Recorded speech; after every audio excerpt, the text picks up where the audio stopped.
Apologies for the long wait time, folks, but it's your local red panda girl, Mo Ayato. And the wizard, your local. Your local wizard. Does that actually no. I feel like Vancouver has a few of those. Does that imply that you're 30? And other things that I can't talk about on stream? We've made this joke before. Oh my god, it's the guy from Yakuza. It's the guy from Yakuza. Hello. We're gonna be talking about you today. Nothing personal. I hope you realize. Okay, so welcome to another episode of SFU's virtual YouTubers trying to be educational but also entertaining, also known as edutainment. Yay.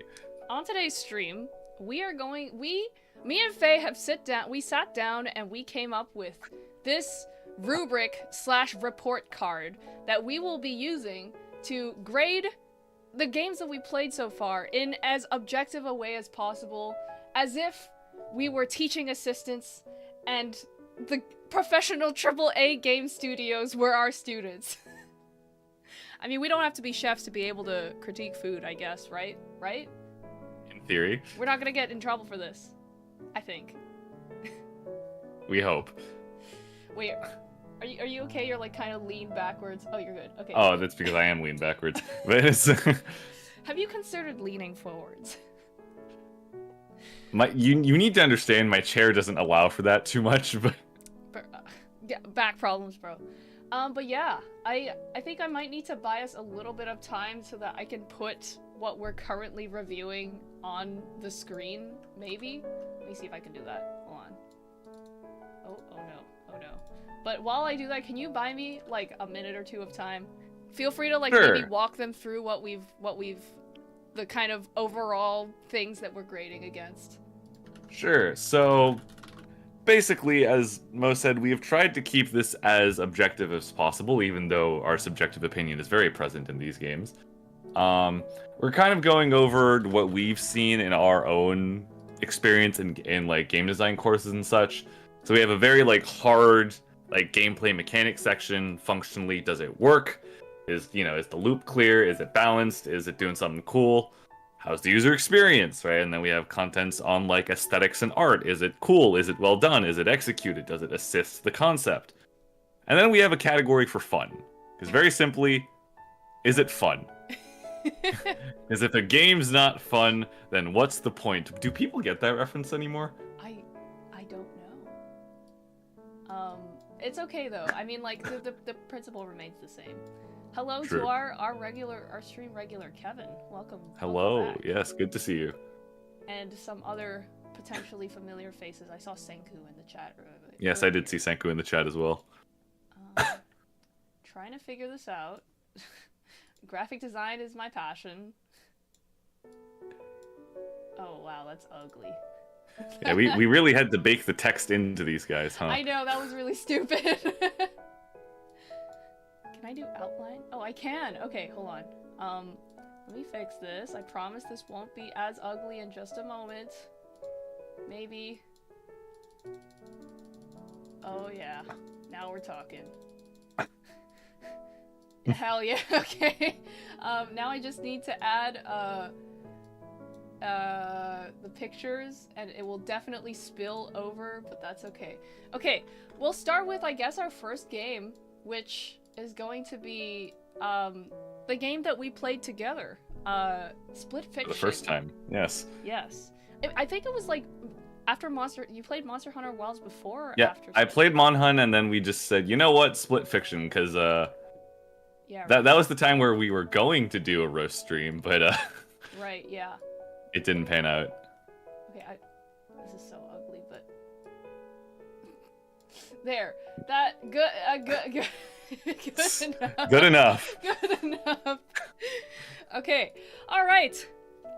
So, I wonder if it would be good to like maybe like pull up us actually playing pull up the streams of us playing it, like just to kind of, have something on screen while we talk about what we are creating. Remind ourselves. Yeah.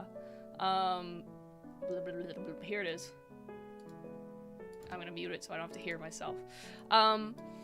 But oh man, I totally forgot about the technical difficulties we had with this stream. Right? Yeah. No, I remember that. Not the fault of the game. Not the fault of the game at all. No, that this was is us. That was Meta. 100%. Oh my goodness. We're streaming our own stream on stream. Yes. It's wonderful. Oh, and we were stuck in PNG tuber hell as well. That was right, because it was so laggy. I remember. Man, yeah. That was truly the stream of all time. It's okay, we've sorted things out. Okay, I'm gonna start filling out our report card, I guess. So the game name is called Split Fiction, and the developers are the people who made It Takes Two. Here, I'll have their Steam page on doc just so if we need that info. Okay. Google. Split Fiction. Hazellight Studios. Okay. Creators of It Takes Two. And what's the other game called? Inside? Did they make Inside? Am I crazy? Am I crazy? Wait. Sorry, A Way Out. A Way Out. Yeah. My bad. Because Inside's the weird liminal horror one in Yes. the same vein as Limbo. Yes. And your release is this year, right? I believe Split Fiction was this year. Yeah. Very recent game. We tried to get on it like relatively soon after it released. Okay. Gameplay and mechanics. So this is actually, I think I'd like to think that this is probably one of the most objective ways we're assessing the games. The other ones are very subjective. Yep. But I mean, what we've learned from our game design courses, and they don't go. Random meme boy, webpies are banned. You will be timed out if you do this again. What we've learned is, I mean, we've learned like the behind the scenes, I guess, to some extent of like the theory behind game design, and these are kind of the ways we decided to break down how to evaluate good, quote-unquote, good game design, and trying to not restrict it to, like, any specific genre. So I guess the first one is, does it work? Are there bugs? I don't think we ran into bugs explicitly. I don't think we had any bugs. Yeah, everything ran quite smoothly. Everything was good. Like, everything played. We didn't even have performance issues, right? There wasn't even lag.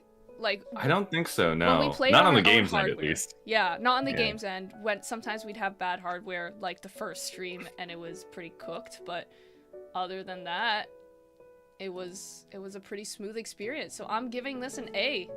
Oh yes. Yeah, by the way, guys, we're using the A, B, C, D, F scale, the classic letter grading scale. Yeah, so no bugs. So therefore, good job. Perfect. No problems. Core gameplay loop. Okay. Split Fiction's gameplay loop. What is it? Does it loop? Is it effective in keeping you engaged? So, this is actually the interesting part about Split Fiction. Because if we look at the overall game loop, right? It's enter story, right? Do some action-based thing, right? Whether that's platforming or combat or something, move on to the next stage, and repeat until you get to the boss and then the next theme, right? Mm-hmm. But within that, you have these little mini games that are inconsequential to the plot. You have the side stories, right? Side stories, yeah. And mechanically, everything changes like every 20 seconds, right? That's true. Well, yeah, I guess. 20 seconds is a little short. Okay, it's maybe like every few minutes. Yeah. It's pretty much like puzzle, it's like platform puzzle, sort of. It's mostly platforming, like... Yeah, I mean, I will say I prefer Split Fiction to It Takes Two in this regard, because I'm usually not a fan of games that like try to do everything and anything, right? Mm-hmm. Which this kind of does, but Split Fiction has a very strong core in its action, right? Yes, yeah. Its action is slick and it is fun. Right? And like it sticks to that even in the more outlandish parts, rather than just completely changing genre, right? Yeah, yeah. And honestly, the battles were pretty solid, pretty fun. They were, yeah. even though the mechanics were changing all the time. I want to try and like identify, so what is like the actual core gameplay loop? Because I mean, I guess it's like going from level to level, and within the levels it's like usually you need to get to from point A to point B. There might be obstacles in the way. You might need to do some stuff to clear the obstacles or like find a key or something, but ultimately it's like level based, point A to point B. There's platforming, there's sometimes enemies, and then there's usually a fight at the end of some kind. Correct. That is absolutely it. Yeah, so pretty typical action RPG type loop, I think. Yeah, I think nothing it's super out of the effective ordinary. in keeping us engaged. There's nothing really I could say to make it better. Not really, no.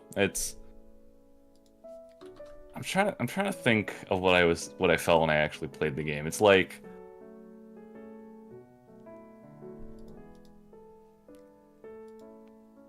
was there anything to be desired? Not really. It's like, I mean, it's great for ADHD people because it's constantly changing. I guess, yeah. There's always something new, which is, in a way, if anything, that actually is like an excellent S-tier gameplay loop. Like, because it keeps it fresh all the time without kind of throwing you too much, being too different. So, A tier. I guess so. In my opinion. Challenge. Does this game present you with challenges that make you feel rewarded when you complete them? I would argue, yeah. Like perfect? Not perfect, but I can, at least for us, I can think of definitely a few spots where like we actively popped off for beating something. That's true. That's true. Right. The driving. So to say that it fails this would be unfair to our own gameplay. And there were definitely parts that were like challenging, but in a fun way. Yes, Chiktori, we kept the disclaimers. These were left over from the tier list stream, but figured it would make sense to have it here. God forbid if any of the devs come here. I don't think they would, but it's just an exercise. It's no different to like an assignment in one of the game design courses that are like, analyze your favorite game or pick a game and talk about its game design or whatever. Like, same principle. It's just an exercise, guys. Nothing too serious. Don't take it seriously. Please don't sue us. Yeah. Challenge? I think yes. The boss battles were challenging, but they were very surmountable. Like, we could see the path through. It didn't feel like we were doomed. Yeah. I will say that, like, the driving segments sometimes were, challenging in the not fun way. I mean, yeah, like, I think like the ones that ended up being a little frustrating was the driving challenge, right? That was just quite literally bashing our heads into a wall repeatedly. Yep. Like, we would slowly progress by crashing a little farther than the previous crash.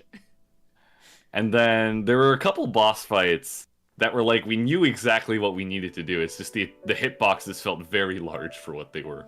Yeah, it was generous. No, but that's like balancing, right? For a game that doesn't have difficulty settings it didn't have difficulty settings, right? Am I crazy? Not that I am aware of. Yeah.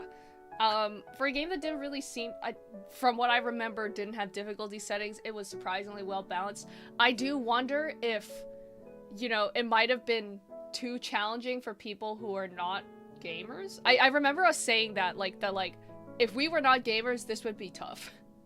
Like, yeah, it was already tricky.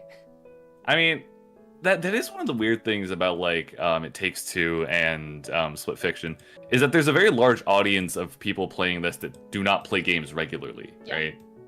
It's people who are usually with their partners. It's like, hey, want to do this cool cooperative activity, and then by the middle of it, they're at each other's throats, right? Exactly. That's the content. Also, hi, Martina. It's okay. You're not obligated to join every stream. You can just hang out. It's just a chance to hang out and chill. Also, Taylor knows that 312 time it was fire. Oh, we want to talk about going over the word limit. If only there was a short explaining how that can happen. check our YouTube shorts. Check our YouTube shorts, please. But yeah, challenge. I would say it's an A. It's an A. Yeah. This is kind of subjective, but I mean, I think that there are definitely challenges, even platforming puzzle challenges to some extent, like were pretty good. And oh, totally. Yeah. No, they were. it feels good when you solve them. I remember that the bit with the bird, the baby birds, the giant baby birds. Okay, goals. Are the game's goals compelling? Is there a reason to want to play? I mean, it's mostly story propelled, I feel, but like on a gameplay level... On a gameplay level, it's pretty decent. Like... Get this, just a game with WebP. Chick-Tori, banned. Time out. Hey, if we ever do that game jam, it's WebP the game. Please don't. Please don't do this to me. How about a game where like the WebP is the final boss? Okay, that's kind of base actually. You defeat WebP. It's that's kind of base actually. Oh, Martina asked, when is the last day I can submit the Cappu drawing? The answer is next Sunday. You have 1 week. Actually, like almost exactly 1 week. 1 week and 4 hours, or three hours and 25 minutes. Something like that. Yeah. But you've got some time. If it's not too late, there's still time. But yeah, goals. I would say it's classic game thing of like point A to point B. I also think that we should, maybe for split fiction specifically, we should acknowledge the fact that cooperation is kind of a big part of the goals. True. Like, as in, like, people don't pick up split fiction because they're just looking for a whatever game. They pick up split fiction because they're looking for a good cooperative game to play with another person.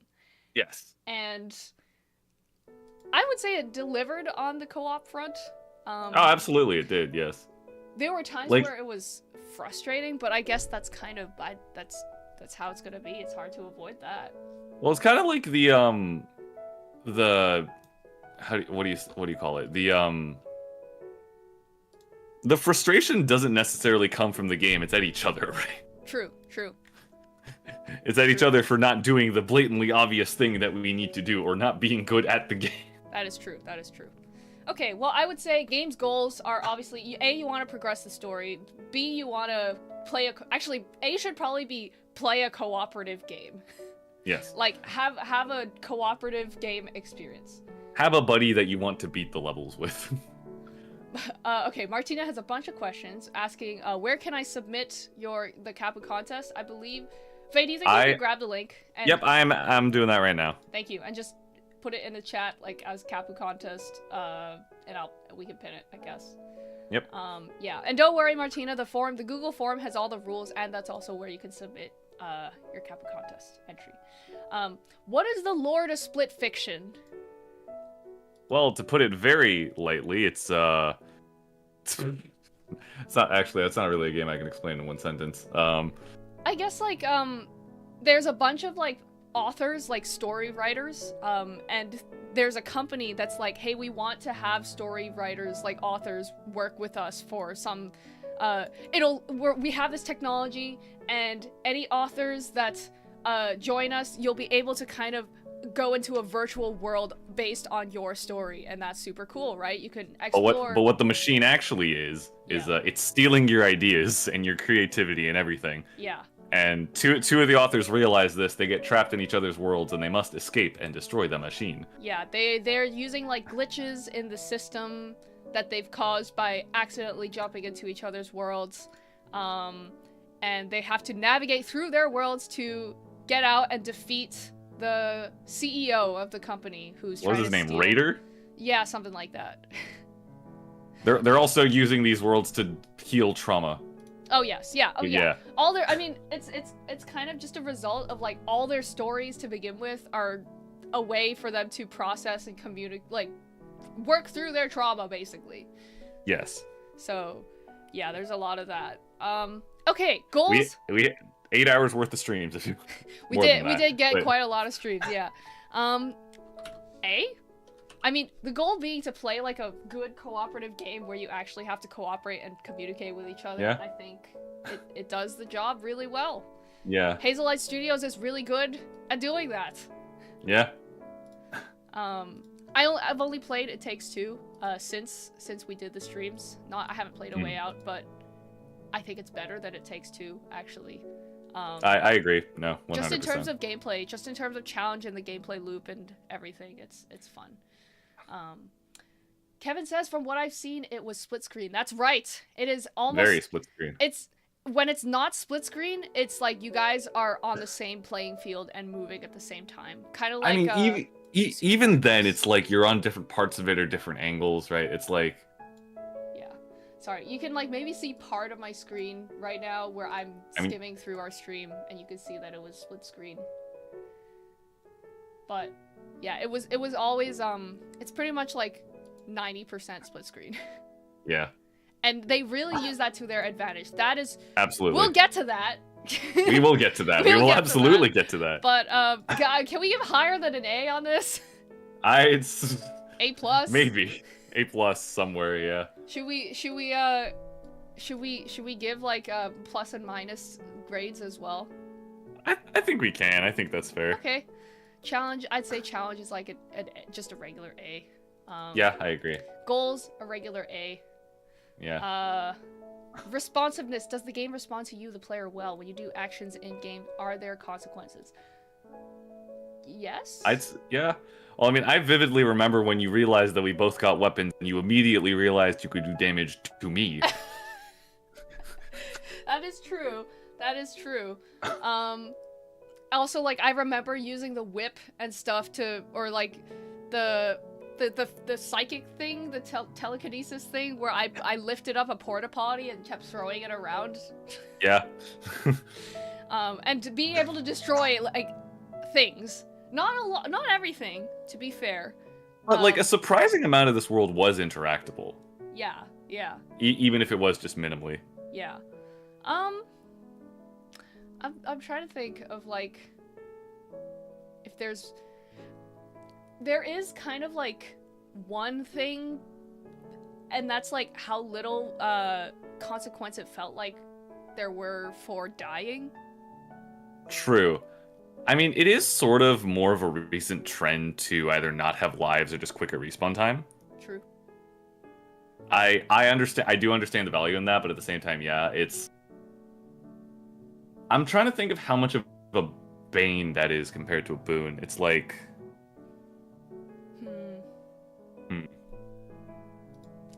I mean, I think it's like okay, what's like average? Like, it's passing, it's fine. It's not outstanding or particularly noteworthy in this specific aspect. Would that be like a B or a high C? A B plus? C, high C is really low. Is it? Okay. I don't know. I guess like a B plus for like an average, like it's good enough. It passes. I suppose. Sure. I wish that there was more to destroy. There were times where I was like, oh, this seems like it should be something we could do, and like something that I could use my skills or whatever, and nothing happens. True. The game is a little limited where it's like each player has one mechanic that only interacts with specific things. Yeah, yeah. And so like there are things that you can do that I wouldn't be able to interact with, and that kind of sucks. I mean, I know why. It's like literally limitations, but like it's just fine. It's fine. It's good enough. Balance. Does it feel fair? Does it feel like your skills correlate with winning, or does it feel like you're losing because of the game, such as entirely up to luck? I'd say that this is pretty skill-based to most... Yeah, no, it's... I mean, again, it kind of has to be to be a good cooperative thing, right? That's true. It has to be your partner screwing you over, not the game. Did that happen a lot? I feel like that we didn't really, like, screw each other over that much. Not too much, I think. I think, like, we were pretty good overall, right? Gamer. But I have seen people play this game where, like, one person was actively hindering the other. Yikes. Right? Yeah. I guess... But yeah, I don't think I ever felt the game was screwing us over, right? That's true, yeah. Yeah, hard to... I guess A? B plus?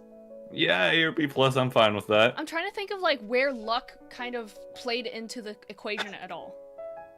I don't think it did, really. It was pretty balanced. Like, even the boss fights and stuff, they would have attack patterns and stages, and like they telegraphed their moves, and it wasn't like there wasn't that much randomness to it.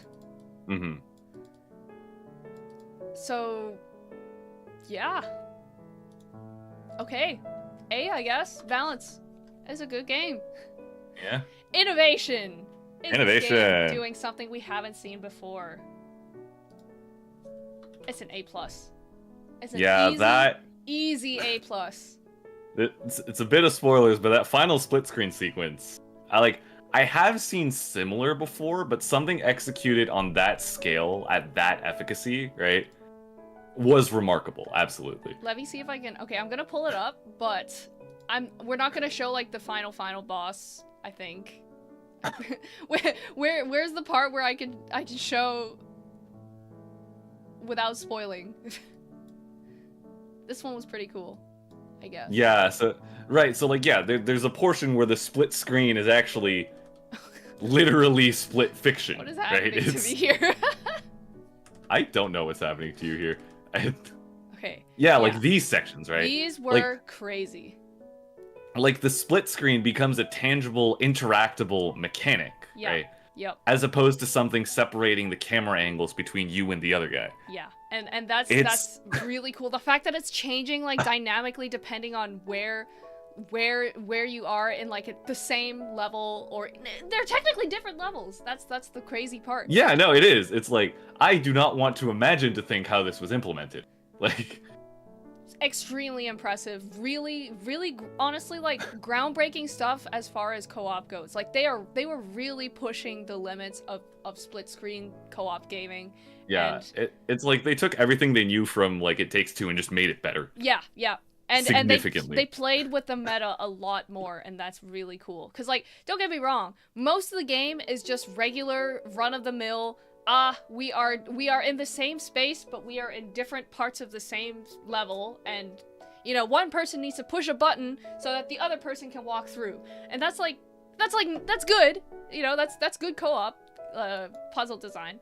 But those, like, that entire final arc was really some next level stuff. Yeah. And also, I'm just realizing this. I'm remembering this stream was 7 hours long. Yeah, that was crazy. Yeesh, yeah.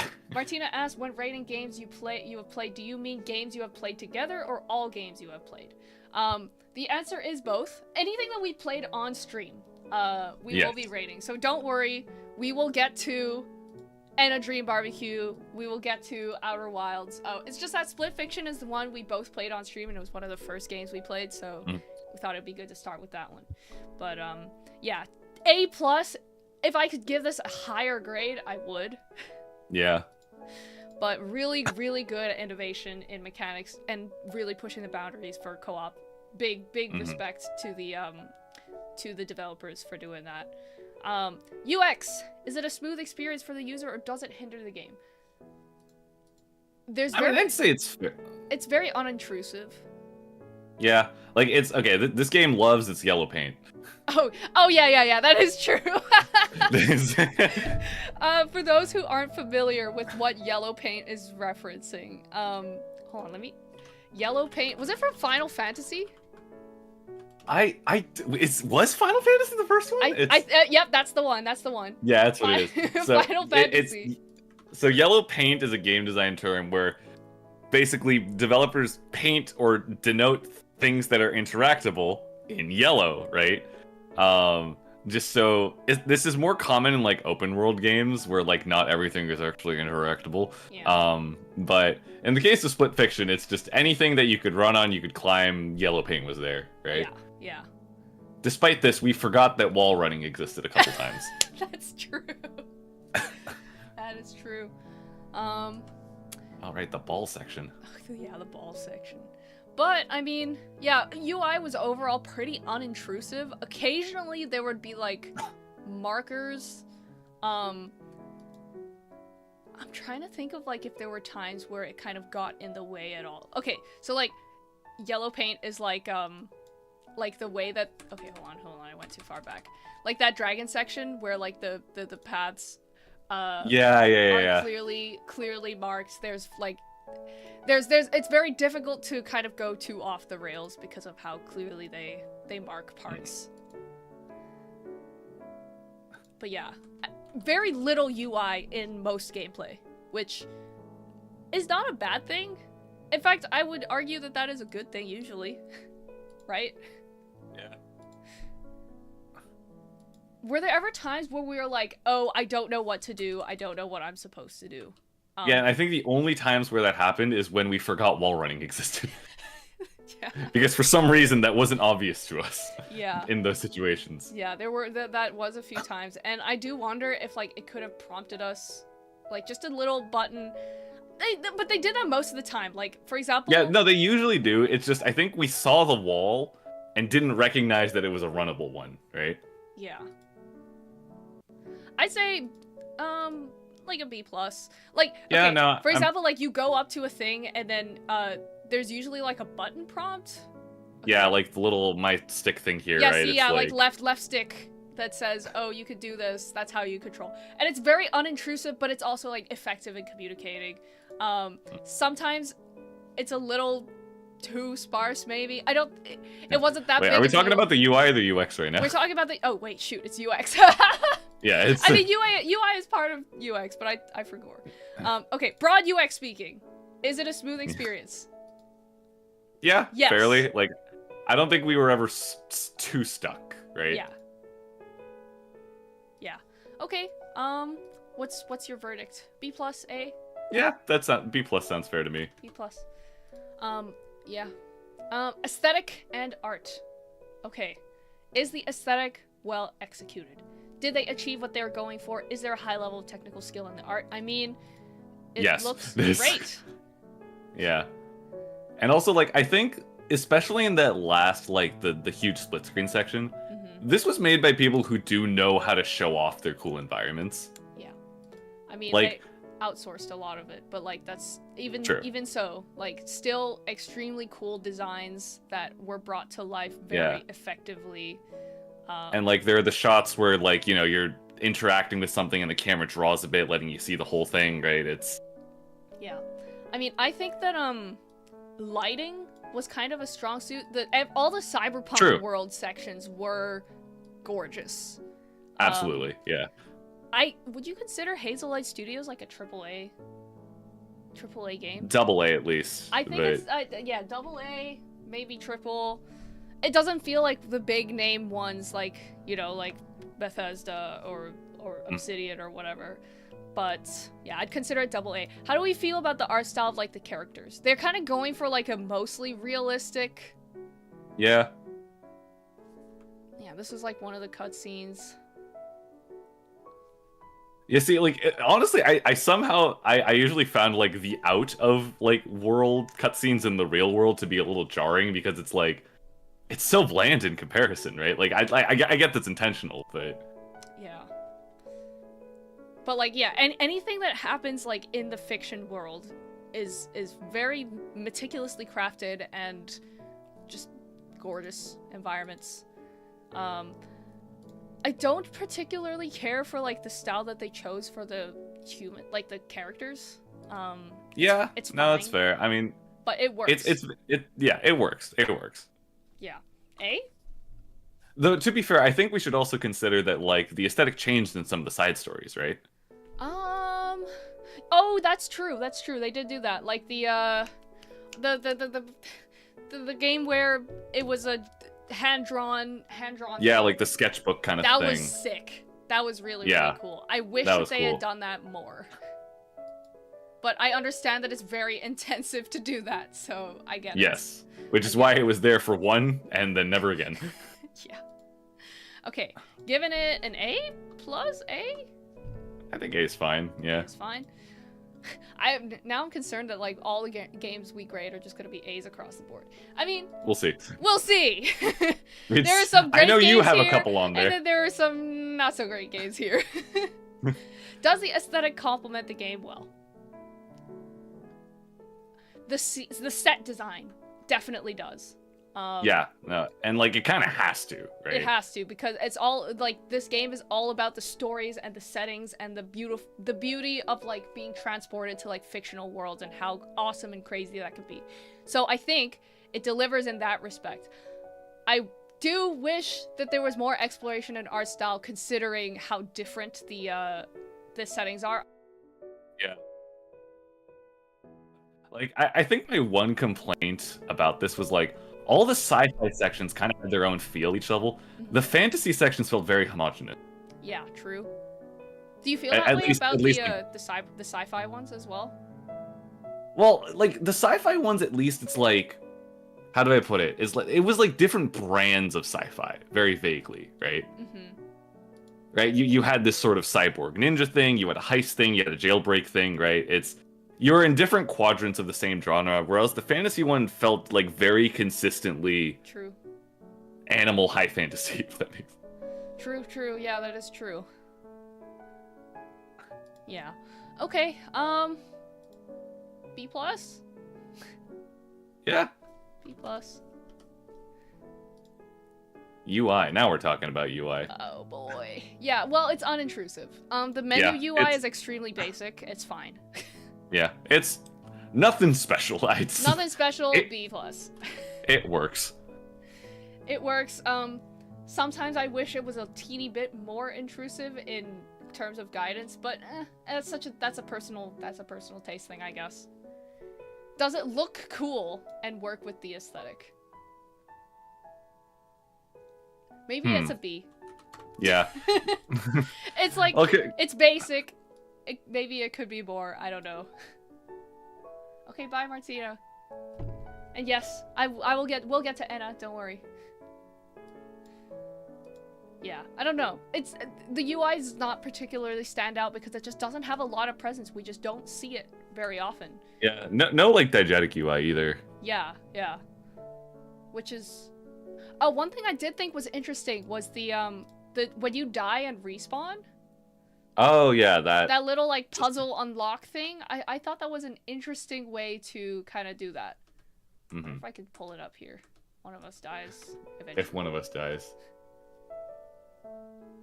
Not here. It would have to be dying during a boss fight. Yeah, during a boss fight. True. Okay. Did we not die at all? Damn, we're just two good gamers.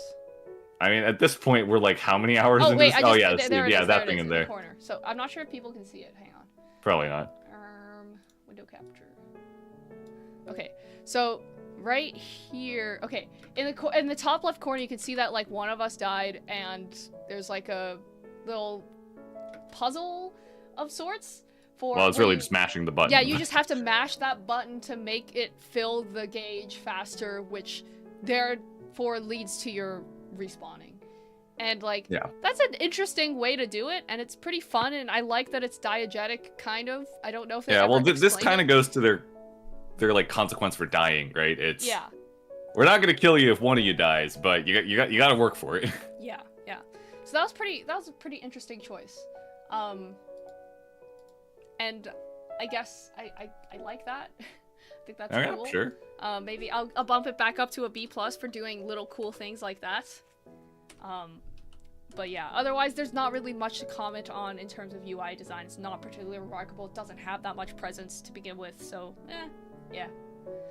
UI functionality. Can users navigate through without difficulty? If you cannot read that UI, that is a you problem, I think. Yeah, I mean, I think it was fine. Very simplistic, like we've been saying. It's not intrusive. There's very little of it. Occasionally, I think like literally the most in terms of in-game UI you'll get is like, see the boss fight bar with the name on top. You'll get like a button prompt that looks like the button you're supposed to press, but not much explanation for it. I don't know. What's your take? Yeah, no, it's... Yeah, I mostly echo what you say. Okay. It's simple. It works. It's simple, it works, B+. Do I personally like the aesthetic overall? Oh god. It's fine. Yeah. There are parts of it that are gorgeous, and then there are parts of it that are like just fine. B+. Sure. Maybe a stronger, like, an A, I guess. I'm just thinking about, like, the beautiful, it's mostly the cyberpunk ones. Yeah, no, the cyber sections they're so good. They're really sick. The fantasy parts are, like, fine. They're pretty cool. I mean, the fantasy parts have a couple good moments in them, too. This was really this was the one, the drawing one. Yes. The style change up, it was really sick.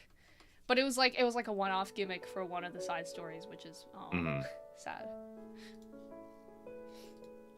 Yeah, I guess A plus B, B plus A. Story. Is it compelling and interesting, satisfying, well written?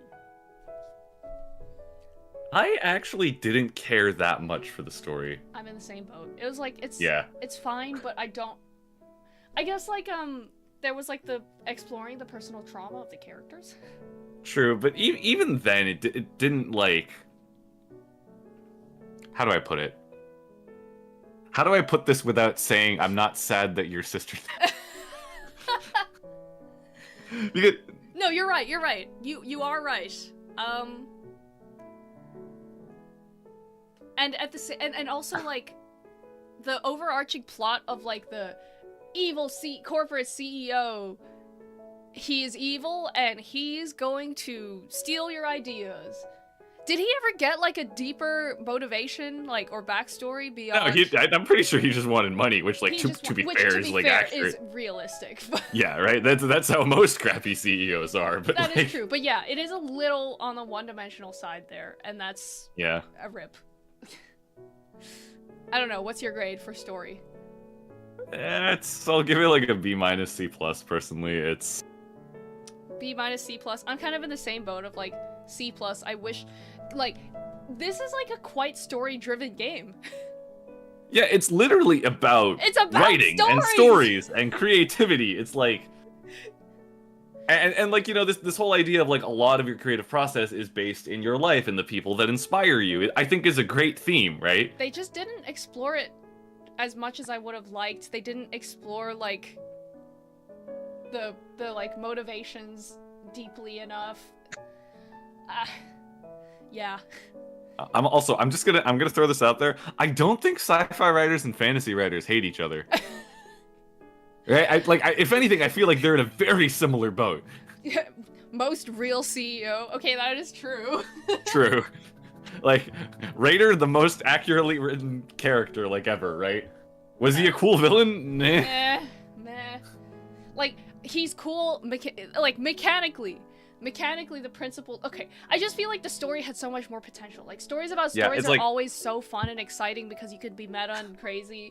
And, like, they use that to great effect with mechanics. They explored the mechanics like crazy. It was crazy. The story about the stories was like, when you boil it down, it's about rich, greedy CEO screwing over creatives. One who has trauma. Yeah. News and more news like, at 9. Like, like that's the overarching, and then in the middle is. She's sad that her dad is dying. She's happy but is masking that she's sad that her sister is dead. They help each other and become friends. It's... Yeah. Like, there's a valid story in that. Absolutely, right? But it's like... Give me more. Yeah. I'm in the same boat, unfortunately. It was probably one of the weakest parts of Split Fiction. Which is not a huge deal because everything else is so strong. Mostly the gameplay. Yeah, like, it's like all points in gameplay is. Realistically speaking, people are not playing Split Fiction for the story, or even the characters. True. They're playing it for the very dope co-op gameplay, innovation.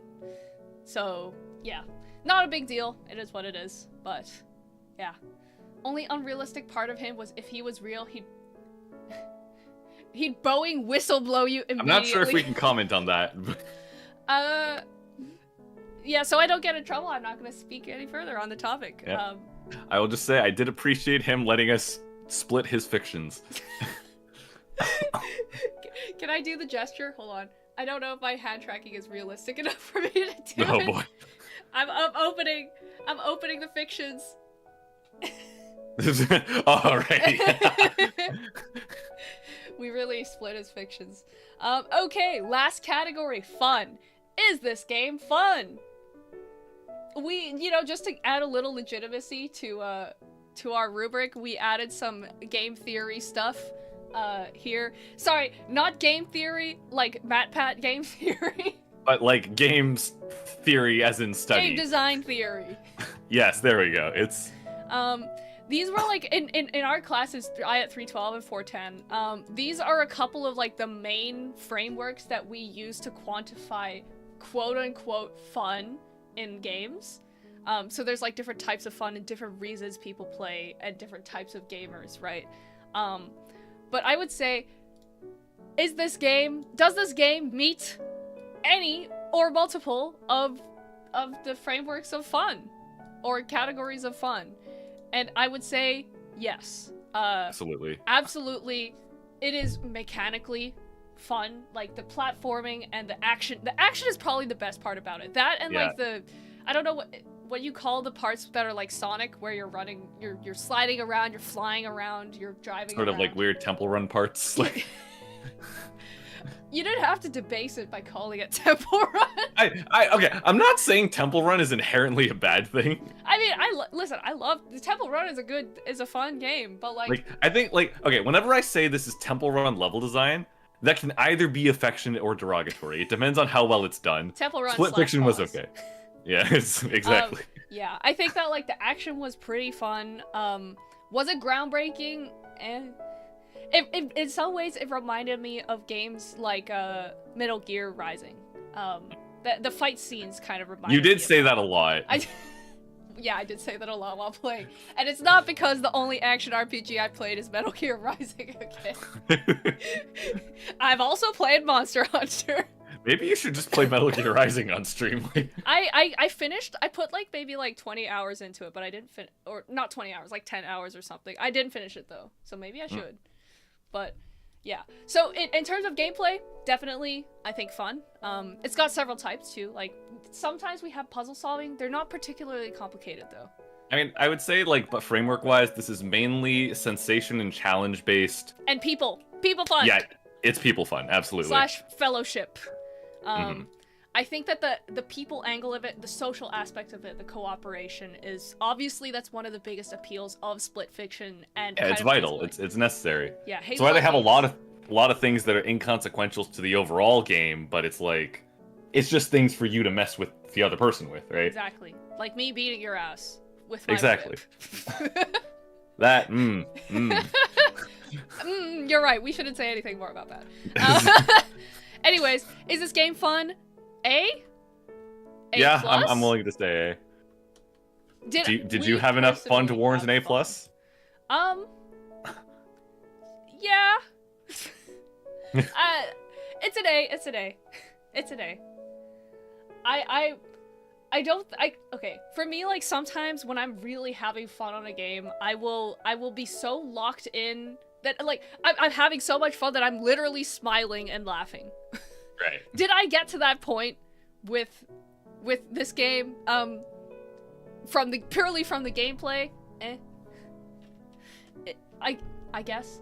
I remember fondly the captcha segment. Oh yeah, that was. While you were driving, that was so silly, and that was. I'm so glad that I got to drive that part. It's...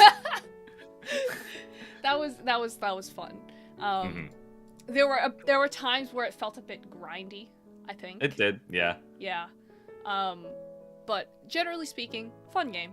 Did we personally have fun? Yeah. Absolutely. I mean, if the 7-hour stream's not a proof of that. Yeah, it was fun. That's all we can say. Overall, A-tier game. A-tier game. Final grade A. Do we have space for that? Oh no. Okay. No. No. Wait, let me delete some of the line breaks. There. Final grade A. A. Let me type A. Okay. Here we go. Yippee! Congratulations to Split Fiction for being... Oh, shoot. To Split Fiction for being a solid, very good A-grade game. Yep. Very good. Okay. What should we do next? You can do one of yours because I desperately have to go to the bathroom right now. Okay, okay. So I will. I'll do Yakuza 0, I guess. That's the first Cool. one I wrote here. I will freeze my motion just so you don't have to. Okay. Or you could I could turn you off.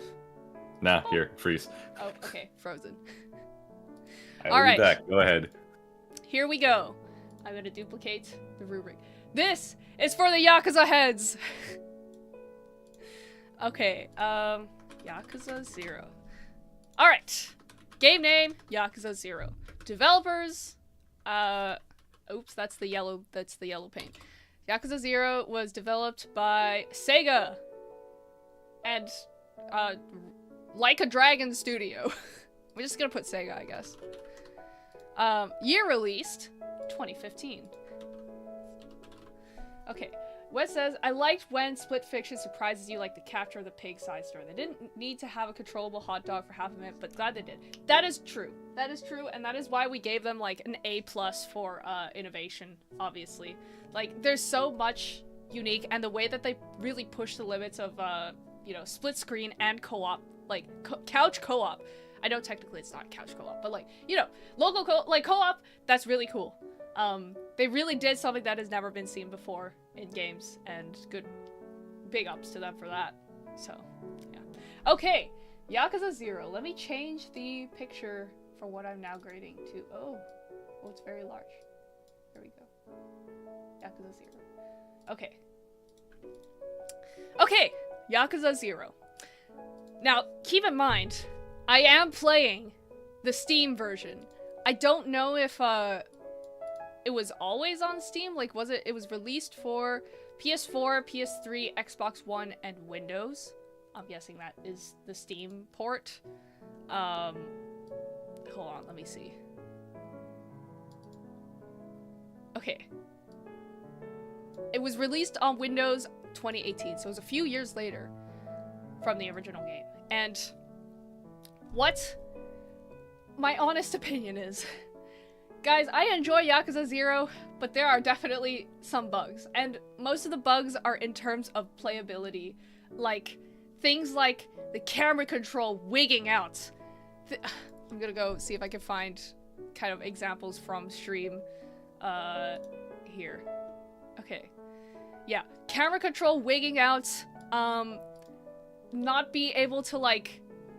Now, this could be a skill issue. This also could be, like, me being not a real Yakuza and not playing with a gamepad / controller and playing on keyboard and mouse, but bro, you're releasing on Steam. It's that's a.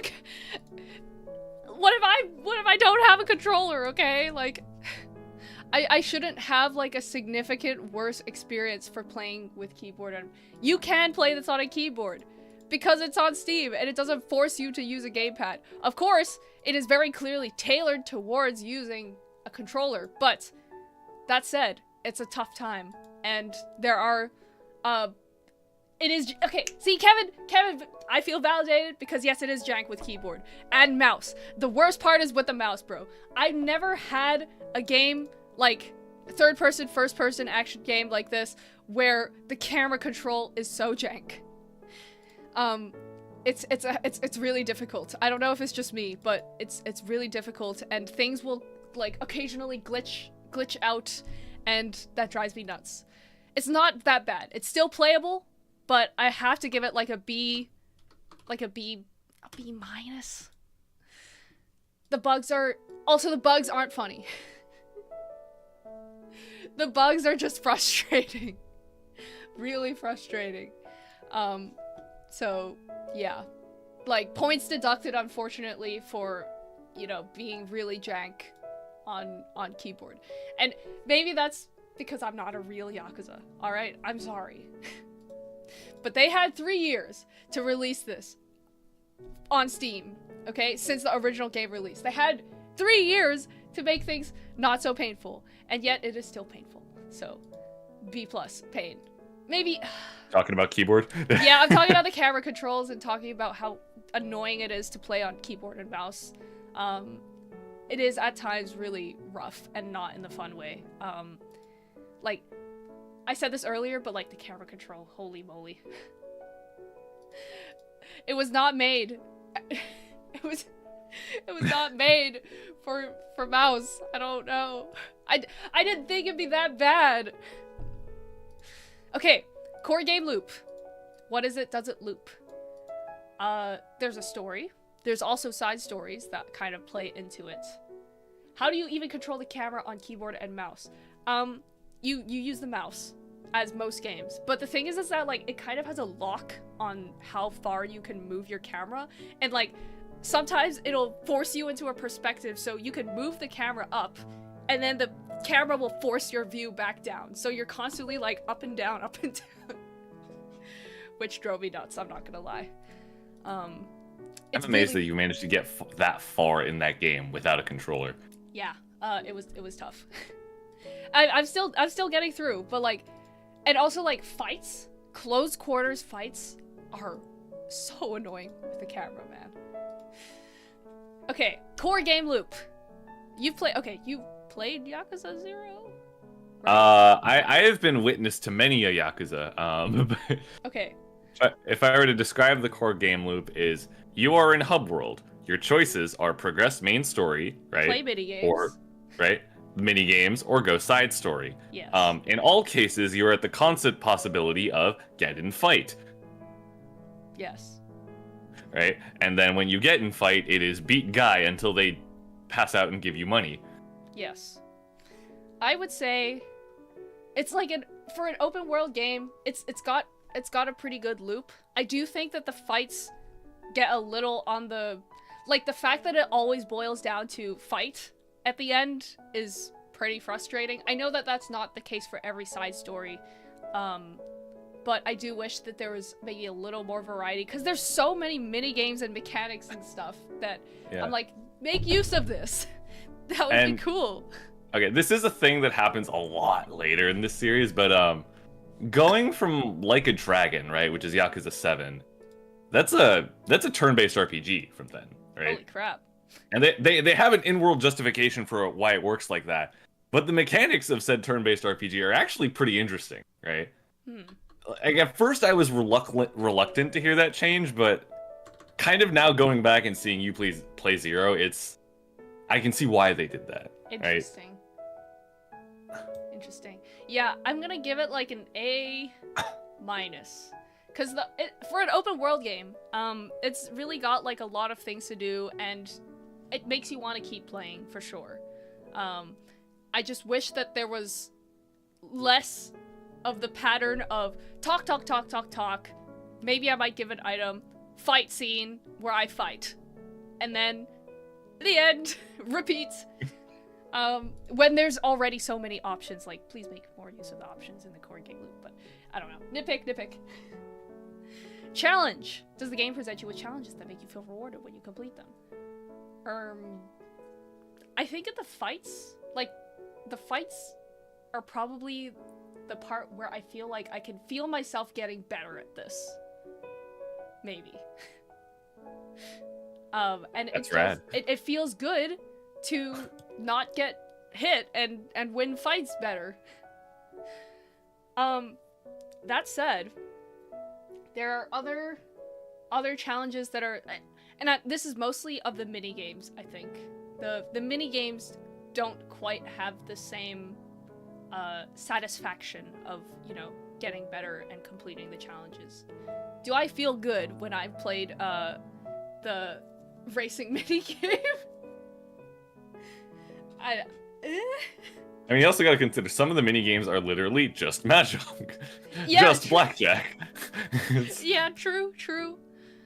But yeah, I'm gonna give it a B+, I guess. Goals. Are the game's goals compelling? Is there a reason you want to play? hard to say. Hard to quantify this. Because I'm not gonna lie, story has very little to do with why I keep playing. Like, I'm not super engaged with the story, at least not Kiryu's. Majiba's I'm a little more involved, but That's fair. Ultimately the reason I keep playing Yakuza is to discover all the funny little side stories of the world. I think that's a pretty compelling reason. No, absolutely it is. I just wish that the core game had... I don't know. I remember in my stream, some people would be like, oh, the whole appeal of the Yakuza games is to play the side stories and discover more about the world. And I'm like, okay, what about the actual game, though? Like, what about the main story? I mean, the main story is good, but, like, what you have to consider is the main story really is a Yakuza flick. Right? It's like, if you are not the kind of person that will like Yakuza movies, of course you're going to be more invested in the dominatrix plot. I have nothing to say to that. But I guess. I would say that, like, this gets a solid A-. Maybe, okay, B+. It's fine, it's good. Maybe a B. Because it's really about, like, playing the side stories, I think, for me. That's the main reason. And then another part of it was, like, wanting to understand the memes of, like, 24-Hour Cinderella and Baka Mitai. And, I thought that they'd have more, like, plot relevance, actually. They've achieved such meme status just by being, like, the funny songs and the karaoke. Okay, to be fair, some of the memes do have plot relevance. But at the same time, those aren't the memes that are popular in the Western sphere, surprisingly. I see. Interesting. Okay. The one that I can think of is Kiryu saying, "I've never killed a man." That's a meme? Yeah? Well, okay. I mean... Okay. I guess that meme hits less for you because you haven't used your heat actions that much. I'm trying! Also, Wes makes a good point that, like, Yakuza 5 has a bit more variety since not all playable characters are fighters. I think that... Okay, you know what? Do you know what? Like, when Majiba... Okay, first of all, like, the first fight that I had with Majiba where I had to, like, just dodge, and also the dance battle, I was really hoping that we would actually resolve things with a dance battle and not, like, a fight, but it turned out to just be a fight again. A fight with breakdancing moves, to be fair. But a fight nonetheless. Okay. Anyways. Moving on to responsiveness. Does the game respond to me? When I do actions in games, are there consequences? This is a tough one.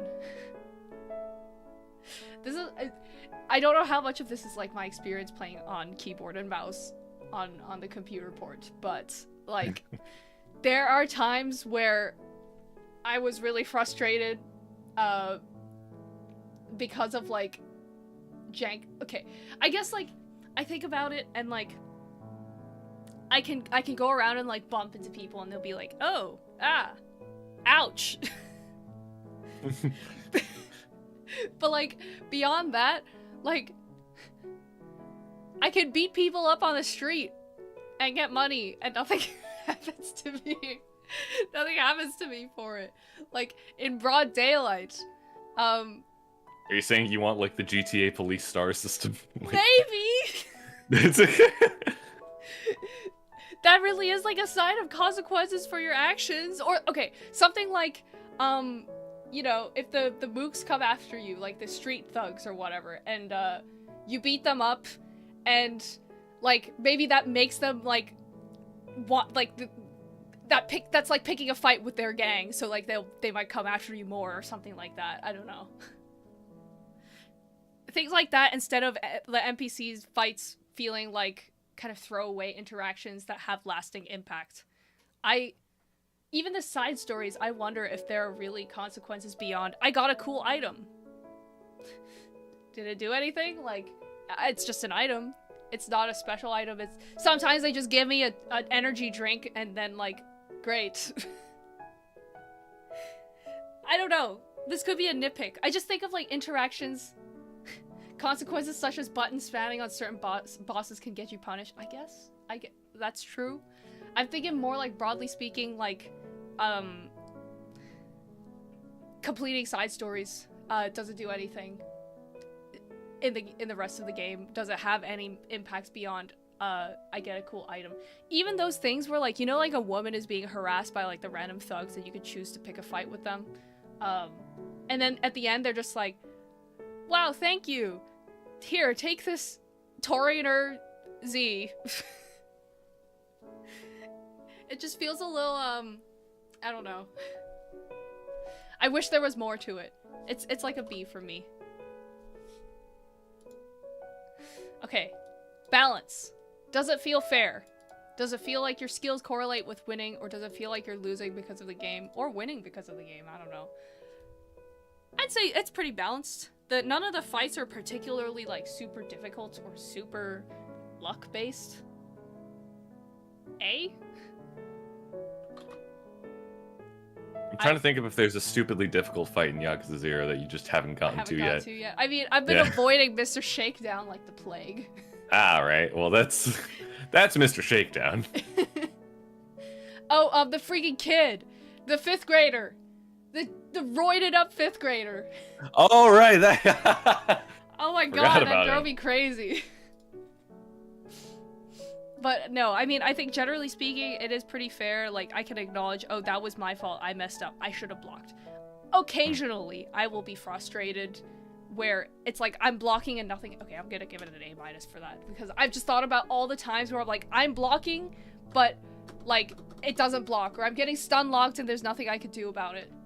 That's always frustrating. Okay, innovation. Is this game doing something we haven't seen before?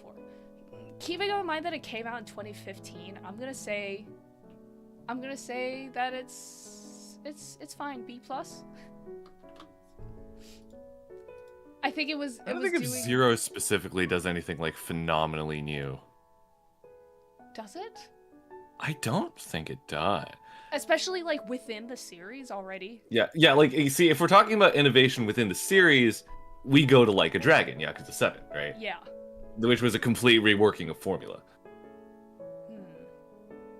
Also, Ryan Mean Boy says the slightly unfair fights may come in later games. I see. Yeah, it's. I have witnessed introduce the multiple fight styles. Oh, true. Oh, hey, yeah, here. right. There's a paragraph right here on Wikipedia. A major innovation of Yakuza 0 is the multiple fighting styles. Okay, yeah, that's fair. That makes sense. I do quite like that, actually. Okay, that is one thing that I quite like about the mechanic, is being able to switch between the fighting styles, and having multiple fighting styles. That is very fun. Mm-hmm. So, you know what? Innovation, you got an A for that. For the multiple fighting styles. Being the first game to do that, really, and letting you switch in real time. Okay, UX. Boy. Boy, oh boy! Oof. See? Okay, is that purely because you're on the keyboard port, or is there something else? No. The UI functionality is such a frustrating thing. Okay, maybe that is because of keyboard. I don't know. Like, things like navigating menus is a pain in the ass, man. It's so painful.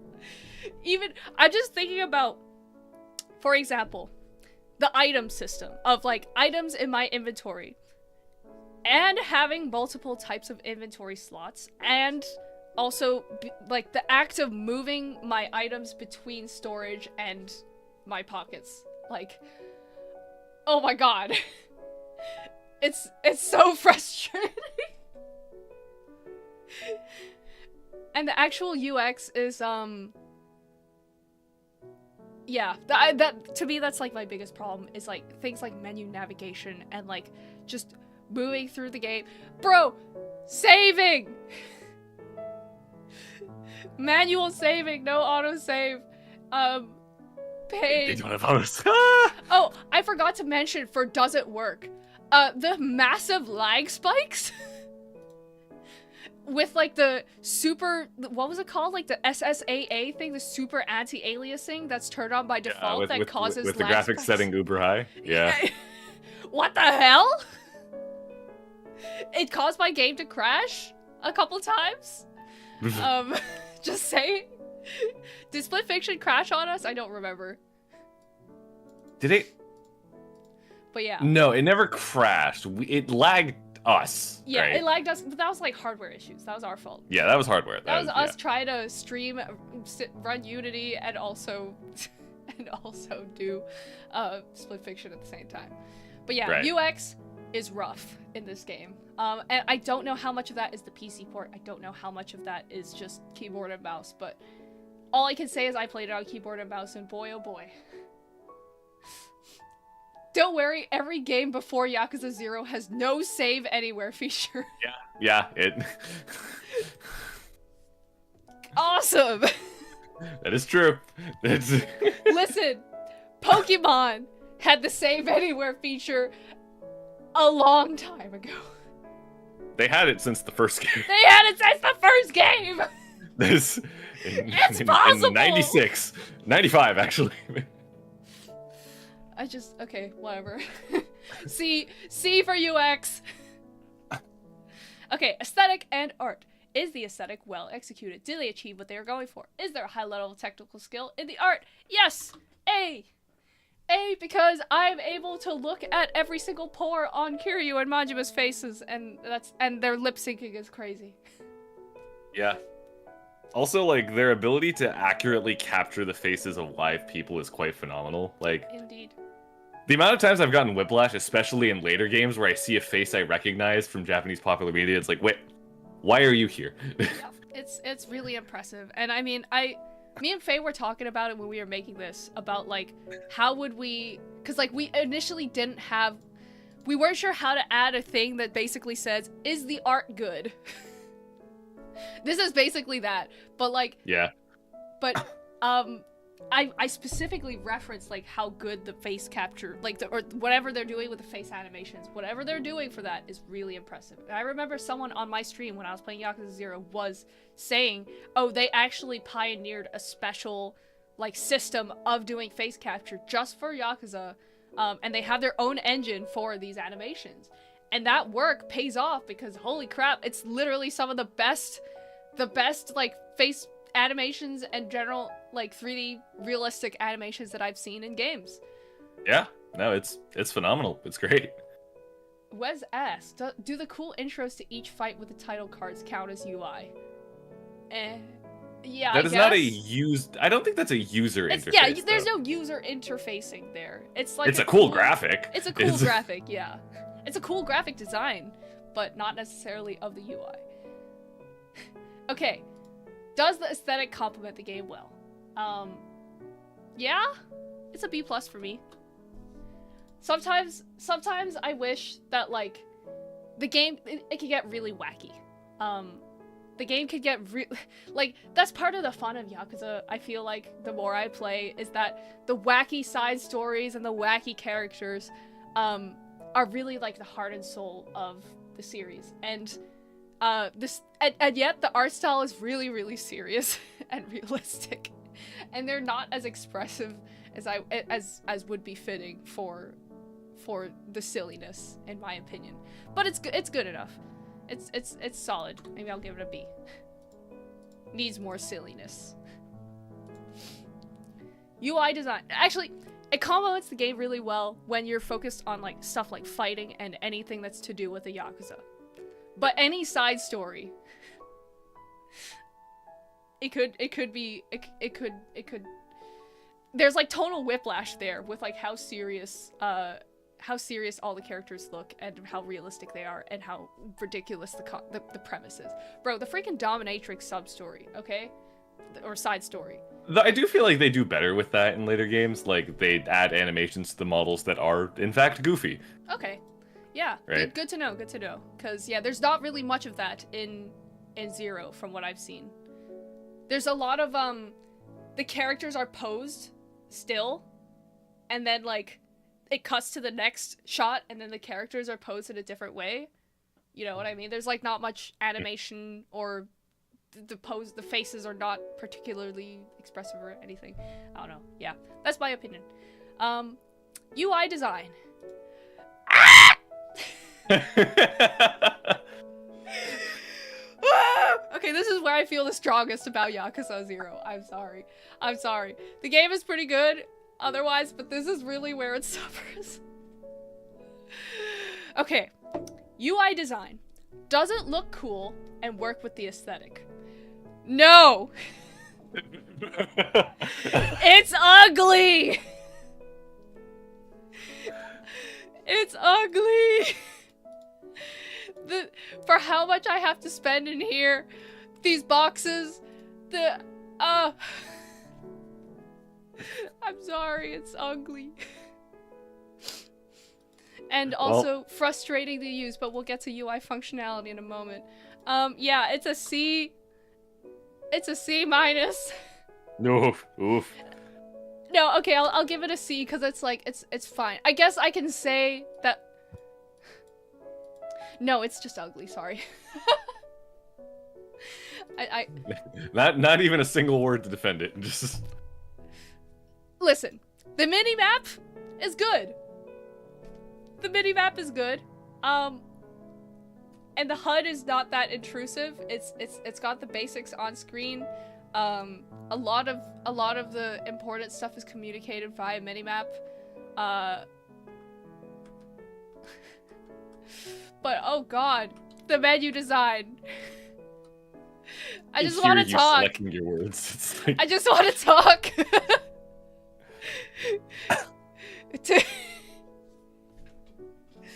Okay. Yeah. It's really ugly. And it's not even that functional in the way that it's laid out. Like. Okay, I'm giving it a C. UI functionality. It's another C. It's another C. Honestly, it's close to a C minus. Yeah, no, I was gonna say, I thought you were gonna dock this one worse. It's close to a C minus. Like, okay, I'm giving it a C minus because like UI is fugly and functionality is even worse. Do I personally like the aesthetic overall? I'm not gonna lie, it doesn't have a lot of juice to it in the presentation. Like, the UI design is better than newer games? I hope so. Guys, I hope so. But yeah. We are talking about this current game, and this one specifically? This one specifically. Now look, I know it's from 2015, but there were so many amazing games that came out in that time. Yes, here, let me see. Games that came out in 2015. In 2015 include Metal Gear Solid 5, Fallout 4, Bloodborne. Bloodborne was 2015, man, okay. I actually haven't played any of the games you just listed. Life is Strange? Yeah. The first one? No. I believe so, yeah. Huh. Didn't know it came out that late. It felt like an earlier game. Anyways, yeah. So UI is weak at best and actively painful at worst. But style-wise, overall, it really loses points for the things like UI design, and it diminishes a lot, which hurts because like the actual style and design of places like Kamurocho is quite impressive and good. It looks good, like the locations and the settings are cool and well put together, and they've got depth and. I will say Undertale was 2015. Oh yeah, it was too, huh? Shovel Knight was 2015. Oh my god. Oh my god. Do I personally... Ori and the Blind Forest, but that was a good year for indie games. Holy crap. It really was. Holy crap. I mean, yeah. Undertale is literally the powerhouse, but yeah. Okay, do I personally like the aesthetic? I have to be honest. It's a C. Ooh. And that's really, really docked by the UI. And the overall design, because like if this had like some good, snappy, clean, and matching UI, oh yeah, when you think about it, 2015 was 10 years ago. 2015 was 10 years ago. Awesome! Where were you when Undertale was born? Awesome! But, yeah. I also think that this is kind of true for, like, most of the game so far, it feels very gray. I suppose, yeah. I'm not sure what it is about it. I guess it is supposed to, it's trying to be realistic, but yeah, anyway, my biggest problem is really mostly with like the visual design style of things like UI and menus and like the HUD and everything, because that really adds a lot to the vibe, and it's just so, it annoys me so much. Okay, I'll give it a C+, because the points are really from like the high technical skill in the models and animations, like big ups for that. Maybe B-? No. I can't forget how painful the UI is. I can't. Okay, story! Is it compelling and interesting, satisfying, well written? B? To be fair, you haven't gotten through the entirety of that yet. Yeah, that is true. I haven't gone through the entirety. I'm just talking about like the quality of writing that I've experienced so far, and specifically from the side stories. The side stories are a little on the scant side of depth, and I know that's because they're self-contained side stories, and they try and fit in a little more here and there, but they do feel kind of surface level, whereas obviously the main story quest has a little more depth going to it. But yeah, I mean, it's fine. I'm not super compelled by Kiryu's story, as I spoke about before.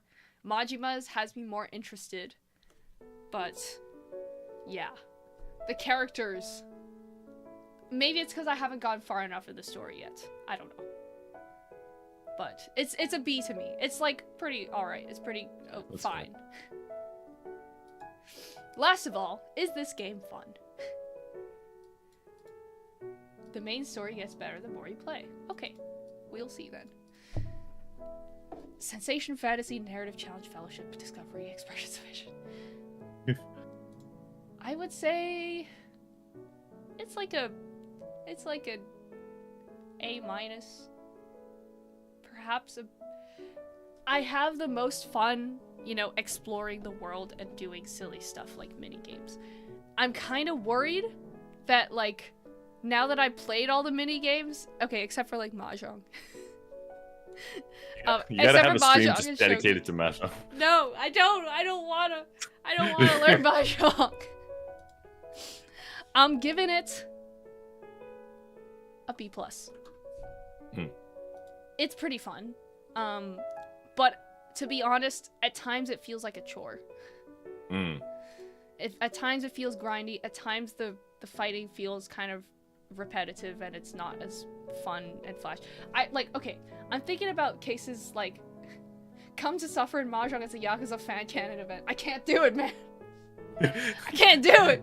Do you need me in the back with the rulebook open the whole Yes. time? Yeah. Can you just instruct me like on what to do? I could. Yeah.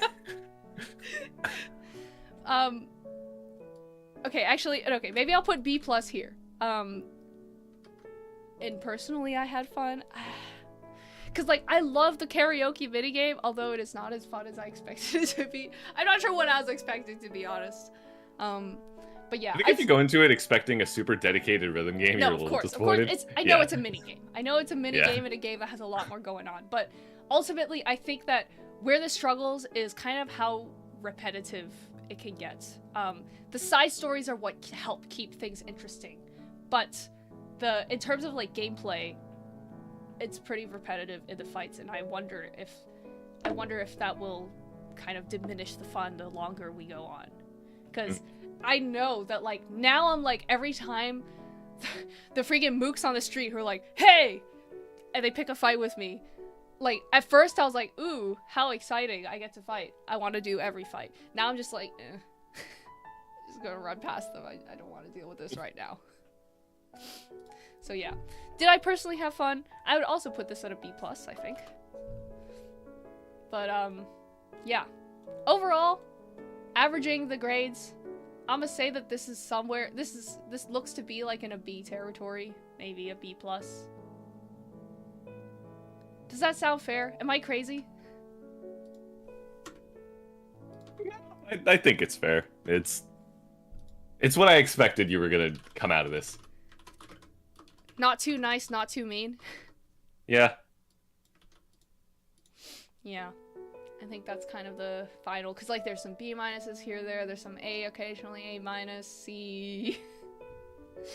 You've got the range of C's here. Yeah. Yeah. I do think that if this game were not so jank, it could easily be bumped up to an A minus. But it really suffers from that jankness, unfortunately. Perhaps we should invest in giving you a controller at some point. Perhaps, but even then, I wonder how much of this stuff would be fixed. Like, well, the camera would be. Would it? Would it? I think so, yeah. I'm talking specifically about like that thing where like it forces your camera to view it at like a certain angle. So every time you move your camera, up, literally, I have never seen someone have that problem playing with it. Okay, yeah, I don't know, maybe B+ as a fake Yakuza without a gamepad, playing on keyboard and mouse. There you go. Okay.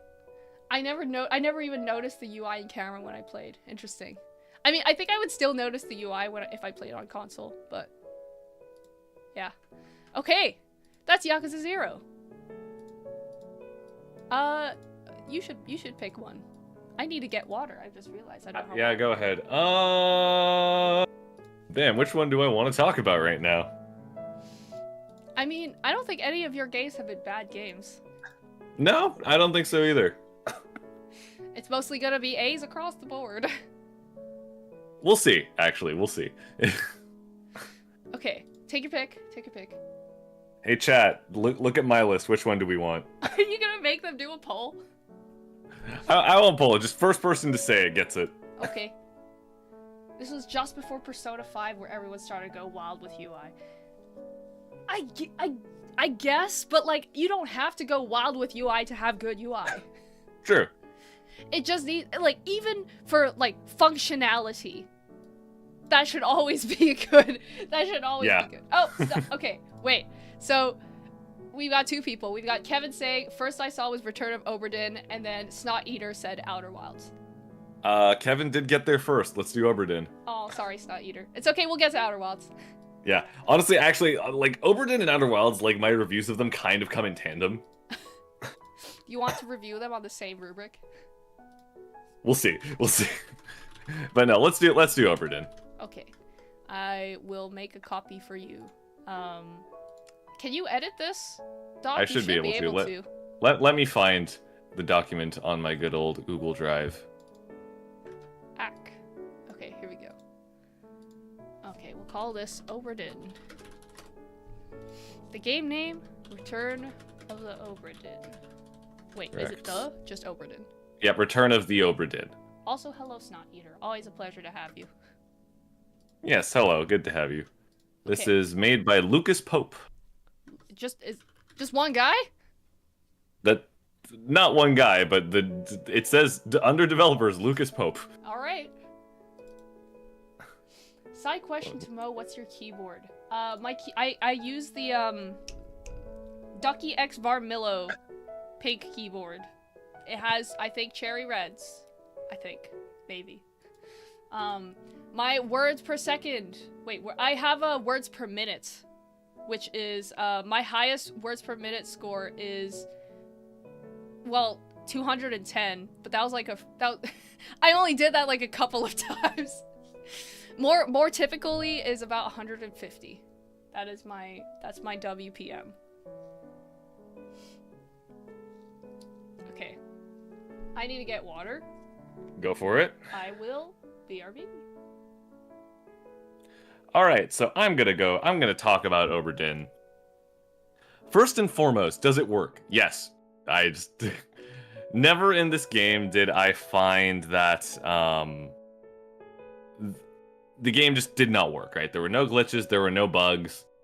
It was consistent, it was fine, it was good. So I will just say, yes. A.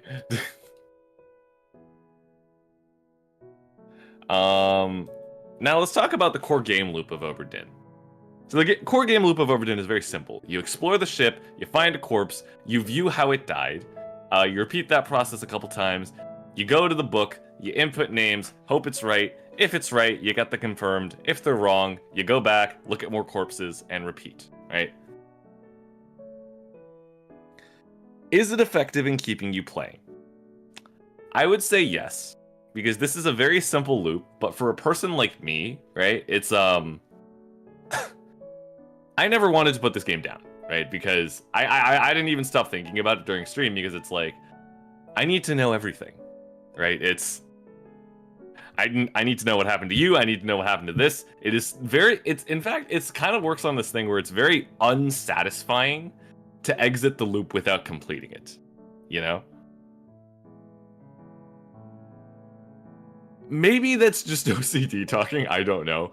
But it's like, it feels wrong to just leave it hanging, right?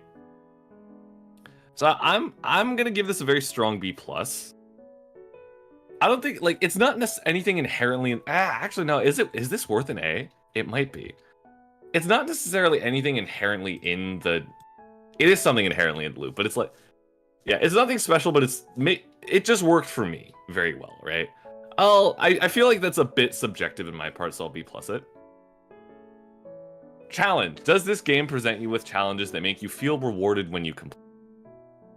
Now, this game really only has the one challenge, right? Which is find out how people died, right? And in that process, right, what exists is some people are harder, obviously, right? Like, they even had the difficulty ratings for, given this amount of information you have, this person is hard to figure out. Is it satisfying when you completed them? Based on my pop-offs every single time, yes, I think completing this is satisfaction. However, completing the whole book was a little dissatisfactory to me. This plays into narrative a little bit, so I'll get into it later. But this is also a very strong B+, I feel. Now, are the game's goals compelling? Is there a reason I want to play? Right? Yes, A, 100% A. The goal is simple, right? You're doing your job. You want, like, Kevin, this goes into what you're saying, getting hooked. You very consistently want to know what happened on this ship, right? It's a mystery that presents itself, and it's very easy to get compelled by it. It's an A. It's an A. I was consistently hooked. I was consistently compelled. I consistently wanted to play. I think that's good. Responsiveness. Does this game respond to you, the player, well? When you do actions in this game, are there consequences? Now, here is the thing. I don't think this game is particularly responsive, right? In the sense that there's not much input you can do that gives you a response that is not yes or no, right? That actually, I think, works to this game's favor a little bit, right? Because, like, sometimes not getting a response, right? That, this is me. I enjoy being frustrated by, like, this is purely my subjective opinion here. I enjoy struggling with mysteries, right? I enjoy getting stuck. I enjoy thinking about them, right? That's what this game does, because it doesn't respond to you if it gets it wrong. It only responds to you if you get something right. Which I think was the correct approach to this. So, was this game responsive? No, not really. Should it have been, you think? No, it shouldn't have been. Like, the amount of responsiveness is appropriate. Interesting. Oh, shoot, you're gone. I'll put you back. Oh, am I gone? No! Alright, you're back. So, it's also like, does it respond to the player well? I'm actually gonna say, like, the responsiveness specifically is a C, but in brackets A. It's not responsive, but, like, that is the correct approach. It shouldn't have been. Interesting. Right. Okay. Balance. Does it feel fair? You see, one of the comments I did see in, like, reviews of this game is that it expects you to make deductions I've never seen in a mystery game or something like that, right? And I agree with it. Some of these deductions require you to do a lot, right? And, like, okay, this goes into a sort of mechanic thing, and part of the reason why like Outer Wilds goes in tandem with this review. If there's a spectrum of like mystery and like puzzle solving games, right? Outer Wilds is on one end of the spectrum where it's discovery, right? It is discovery of the world, of its mysteries, and you are actively a player in that world, slowly uncovering it, right? Obra Dinn is on the other end of that, where it is information, right? It is information about things that have already happened, presented to you in documents and cutscenes that you must try and unravel, right? They're two opposite ends of the same spectrum, the same concept. And in Obra Dinn's case, sometimes there is sort of like a part where you're trying to appease the game, if that makes sense. Because it's like, there are parts of this game where I brute forced it, right? It's like, okay, I know this guy's Chinese, I know there are only so many Chinese women. If I keep going through enough of the names, I'll know who they are, right? And it's like, I don't know. There are some deductions I felt it wasn't me being some big brain guy. It was just testing every possibility, right? Which is how this game works. It's a logic puzzle. Sometimes you need to do that, but I don't know. There's a part of me that wishes like everything was like deductible purely from its own context, right? But at the same time, I wonder if that would have sort of killed some of the appeal of the game. So, final verdict? I'm gonna give it a B. Just okay. Could have been better. Wasn't terrible. Innovation.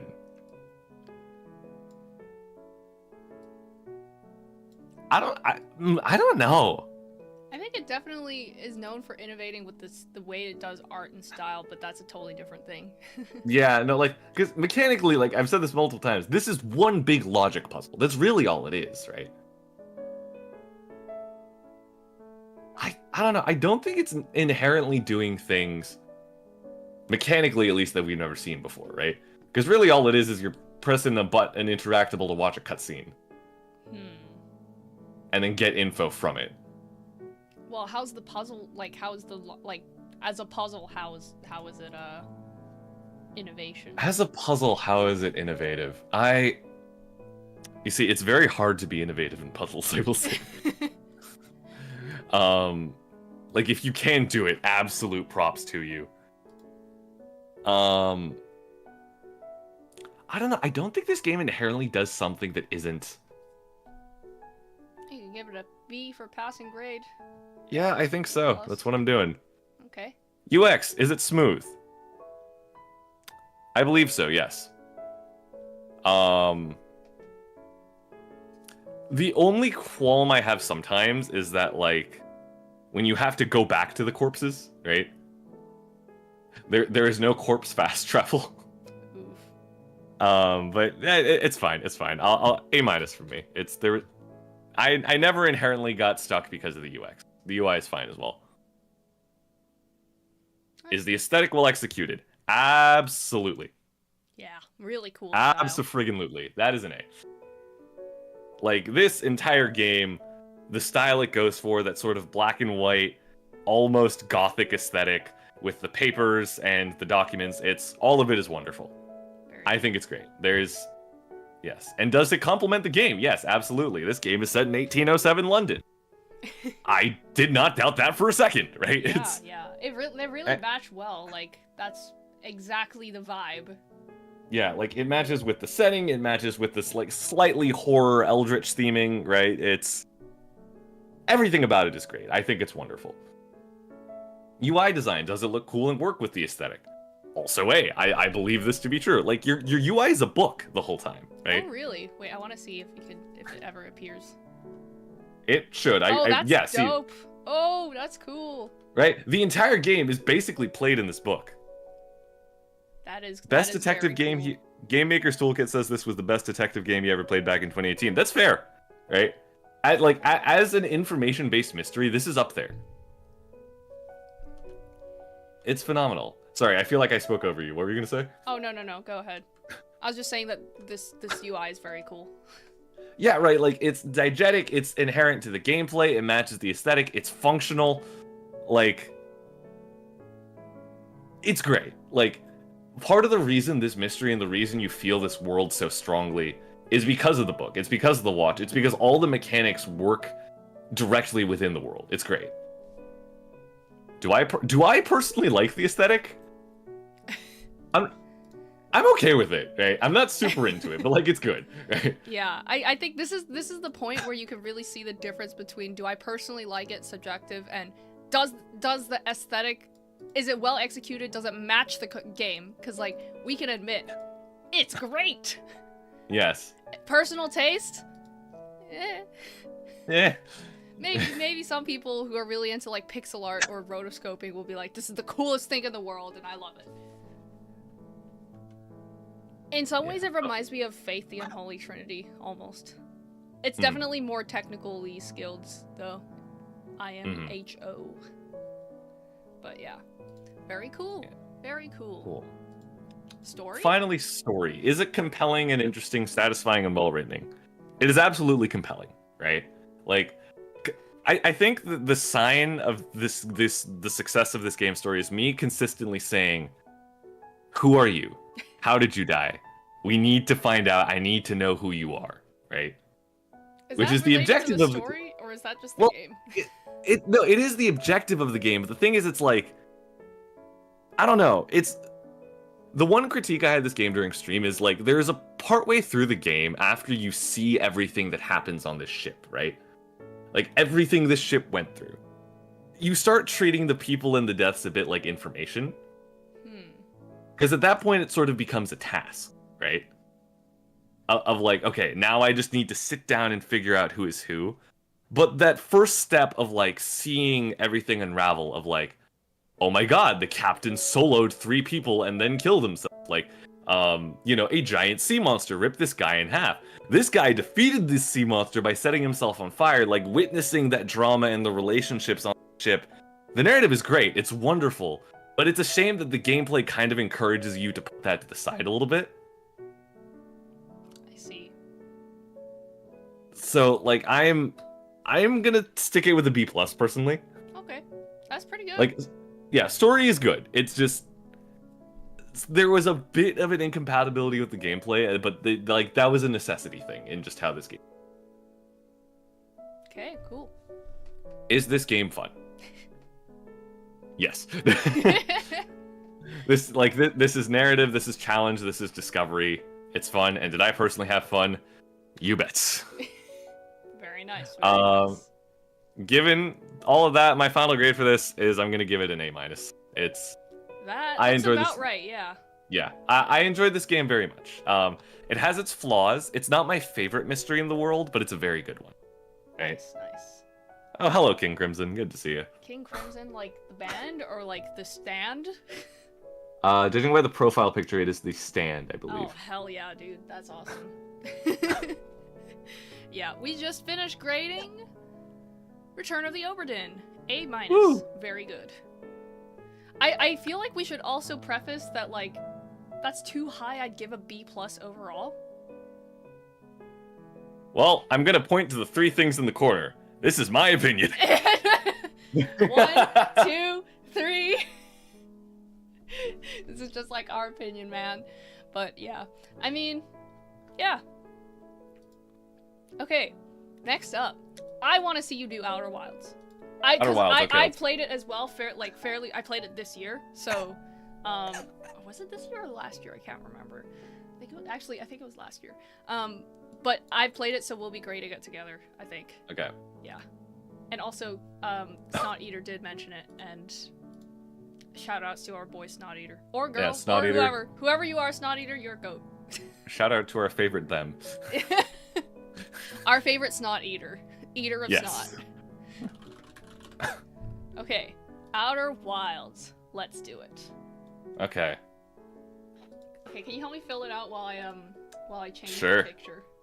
Let me pull out Outer Wilds. Oh, it's cropped. Outer Wilds was... Let me get to the page. Name. Outer Wilds. It was developed by our good friends over at Mobius Digital. Yes. I mean, okay. I'm just thinking about. I was gonna say earlier that like these games we're grading. I know we're using a rubric, or we made our rubric kind of based on our class rubrics, but like, obviously these are professional game studios. Yes, Some it's double A, some triple A, some indie. And they will probably produce things far greater than I ever will, but Exactly. you know what? It's Exactly. So like, disclaimer. This is just an exercise. This is just an educational purposes exercise to kind of think about what we, like try to think in a critical way about the stuff that we've played. Analysis, exercise. It's academic. We're doing academic content because we're a school channel. And okay, yeah. So let's get to it. And I'm trying to think of how I can grade this game without spoiling it too much because I don't want to do that. I think we can say what's on the Steam page, maybe. Like, okay, let's look at the Steam page. Outer Wilds Steam. Oh, hey, it's 34% off on sale right now, guys. Oh yeah, no, there's a huge sale going on right now on Steam. If you haven't played Outer Wilds, you should buy it. Yeah, Outer Wilds is on sale. Oberdin is on sale. Most of the games we're talking about today are on sale. Go play them. I can tell you now, this is an excellent game. We're probably gonna come away with an A. Probably. If not an A+. Okay. It's a award-winning open world mystery about a solar system trapped in an endless time loop. Okay, I do get to talk about the time loop. We can talk about the time loop and the space. And mushroom. I was gonna say mushrooms. I'm in marshmallows. This is literally one of the assignments for 312. That's right. Okay. We're doing this. This exercise is based on that assignment. Okay. So I can also talk about worlds that change over time. Wonderful. Yes. Okay, good. Great. That. Okay. Let's do it. Does it work? Yes. Are there bugs? It does work. Yes, it definitely does work. Are there bugs? At most there'll be stuff like collision issues, I think. Like there are times that you may get stuck in an irrecoverable location. Yeah. But that's not the game not working, that is just Kevin asks, is it a linear game? Oh no. Very no. Very no. So much no. It is about a time loop, and each time loop is like 20-ish minutes or so. I think that's not a spoiler. Yeah. We should be allowed to say that. We should be able to say that. Yeah. Just if you're not gonna play it yourself, which by the way you absolutely should, but if you're not gonna play it, watch my streams. This is very much like a game. When I first played it, the only thing I knew about it was go in blind. That is the only thing I knew about it going in. I knew literally nothing about this. And you should go in blind.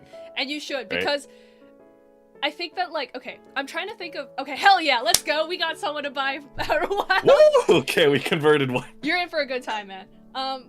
I think, just to kind of describe this, we're gonna try and keep this review spoiler-free, guys, okay? Yeah. This is because we really want people to try it blind, if you are going to give it a go. But, this relates to, this specific point, innovation. But, this game can only be, it's best played blind because it's a puzzle game where you need to, solve the mystery. Obviously, if you go in knowing information, the mystery is solved. Yes, it's like many mystery games, like many puzzle games, this game can only be played once. But the nice thing about Outer Wilds is it takes full advantage of that fact. Right?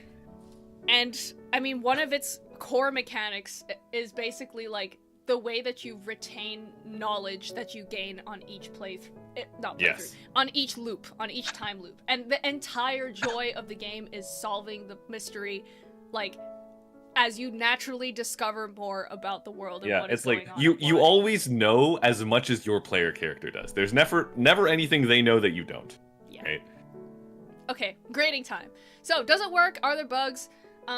It's an A. It works great. Yeah, it works. There's occasionally collision bugs but they're funny, so I'll let it slide. They are funny. Yeah. things like if you accidentally fall into the sun or whatever, it's not a big deal. It works great. No issues. Yeah.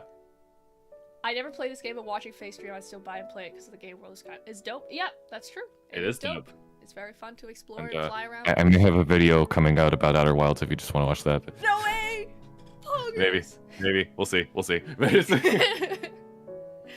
Okay, core game loop. Boy, oh boy, is it a loop. Oh, is it a loop? This is the most defined game loop of all time. In the sense that it is a literal time loop.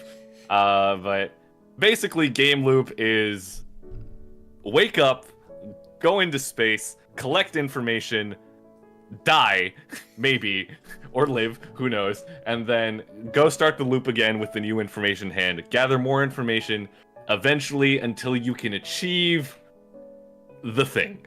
Yeah. Right? Achieve the objective. It's an A+ loop. Oh, absolutely. It is so hard to put it down once you once you start to figure things out. It's like, oh my god, I gotta keep going. I got just one more loop. Yeah, no, the amount of times I said one more loop on stream is like way too many. This is literally the epitome of time loop addicts be like, this is the one, just one more loop. Yeah. And I remember like when I first realized it was a loop, right? It's like it just expanded the game world for me so much more, right? It's like, man, it's good. It's good. Alright, challenge. Does this game present you with challenges that make you feel rewarded when you complete them? Yes. Yes. Yes.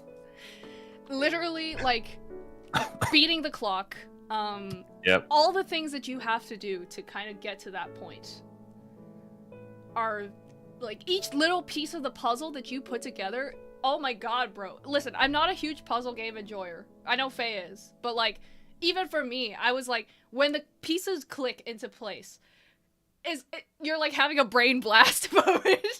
Yeah. No, it's like, I always love the feeling in Mr. Games where like you can feel the electricity in your brain working, right? And you understand things. And this game is very good at consistently giving you that, right? Yeah. Really fun. And like, there's also like some element of gameplay challenge in that it is tricky to, maneuver around in space. Yeah, God knows I struggled to do this one specific thing. Landing the ship, there's a specific thing that I don't want to spoil, but like, it's sun related is what I'll say. And boy oh boy, it can be stressful, but it can also, it's just so, the tension is so great, and yeah. Great challenge. Great. From a puzzles perspective and the gameplay perspective is strong too. Okay, goals. Are the game's goals compelling? Yes. Yes. And we literally cannot say what they are, but like... you just have to trust us on this one, guys. It's yes. Trust us, bro. Yeah. Yeah. How do I'm trying to think of a spoiler way to explain this. The mystery is itself. Sorry. I think the fun thing is like you actually don't know what the goal of the game is at the start, right? Especially if you go in blind. Yeah. I remember like first time I was going through it, I wasn't super sold in the first on the first time. You're kind of just like, this is pretty charming and cute, I guess, but I don't really get it. And but then the thing happens. Yeah, it's then you're like, oh. Yeah, and like the thing is, it's I mistook one of the main goals of the game for the longest time through my playthrough, right? Yeah. And it's like that was enough to keep me going, but once I realized the true goal, it was like, oh, oh. Kazi asks, I didn't watch Split Fiction streams. Would you rate that over this game? I think this is better than Split Fiction, but we'll get there. Personally, yes. Like, Split Fiction left some to be desired. Outer Wilds left very, very little desired. Yeah. Like, I think, like, we gave a few B pluses and occasionally a C plus, for Split Fiction. But it was still a very solid, good game, right? But, boy oh boy. Okay, responsiveness. Does the game respond to you, the player, well? When you do actions in games, are there consequences? The number of times I took fall damage in this game. Sure, that's one example. But yeah. I'm thinking about like the the thing about time loops is that your actions inherently have consequences. It's like yes and also no. Yeah, like those consequences are reset every loop, yes, but like whether or not you make the most of a loop is up to you. Yeah. I don't know, what would you rate this? I'm struggling with this. Yeah, I'd still rate it pretty high, personally. I think so too. Yeah. Right? Because, I mean, there are several times I think back to my game and like, yes, the consequences of my actions. That is true, actually. That is true. That is a thing, yeah. Okay, balance. Does it feel fair? Does it feel like your skills correlate with winning, or does it feel like you're losing because of the game, such as it's luck-based? I think, like, if you were ever losing in this game, it's because you don't know something. Yeah. Right? Yeah. I think like, people who don't read...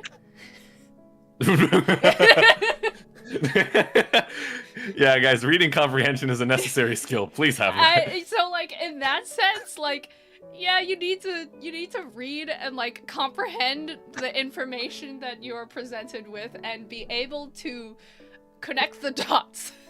Yeah, you have to be able to read, you have to have the power of observation, you have to be able to infer things from the world around you a little bit. That's right, inference. You know, all the things you're expected to do in solving a mystery. Yes. Yeah. I would say generally it's fair. And like you said, part of it is like if you're stuck, it's probably because you don't have the knowledge, you haven't found the knowledge yet. Yes.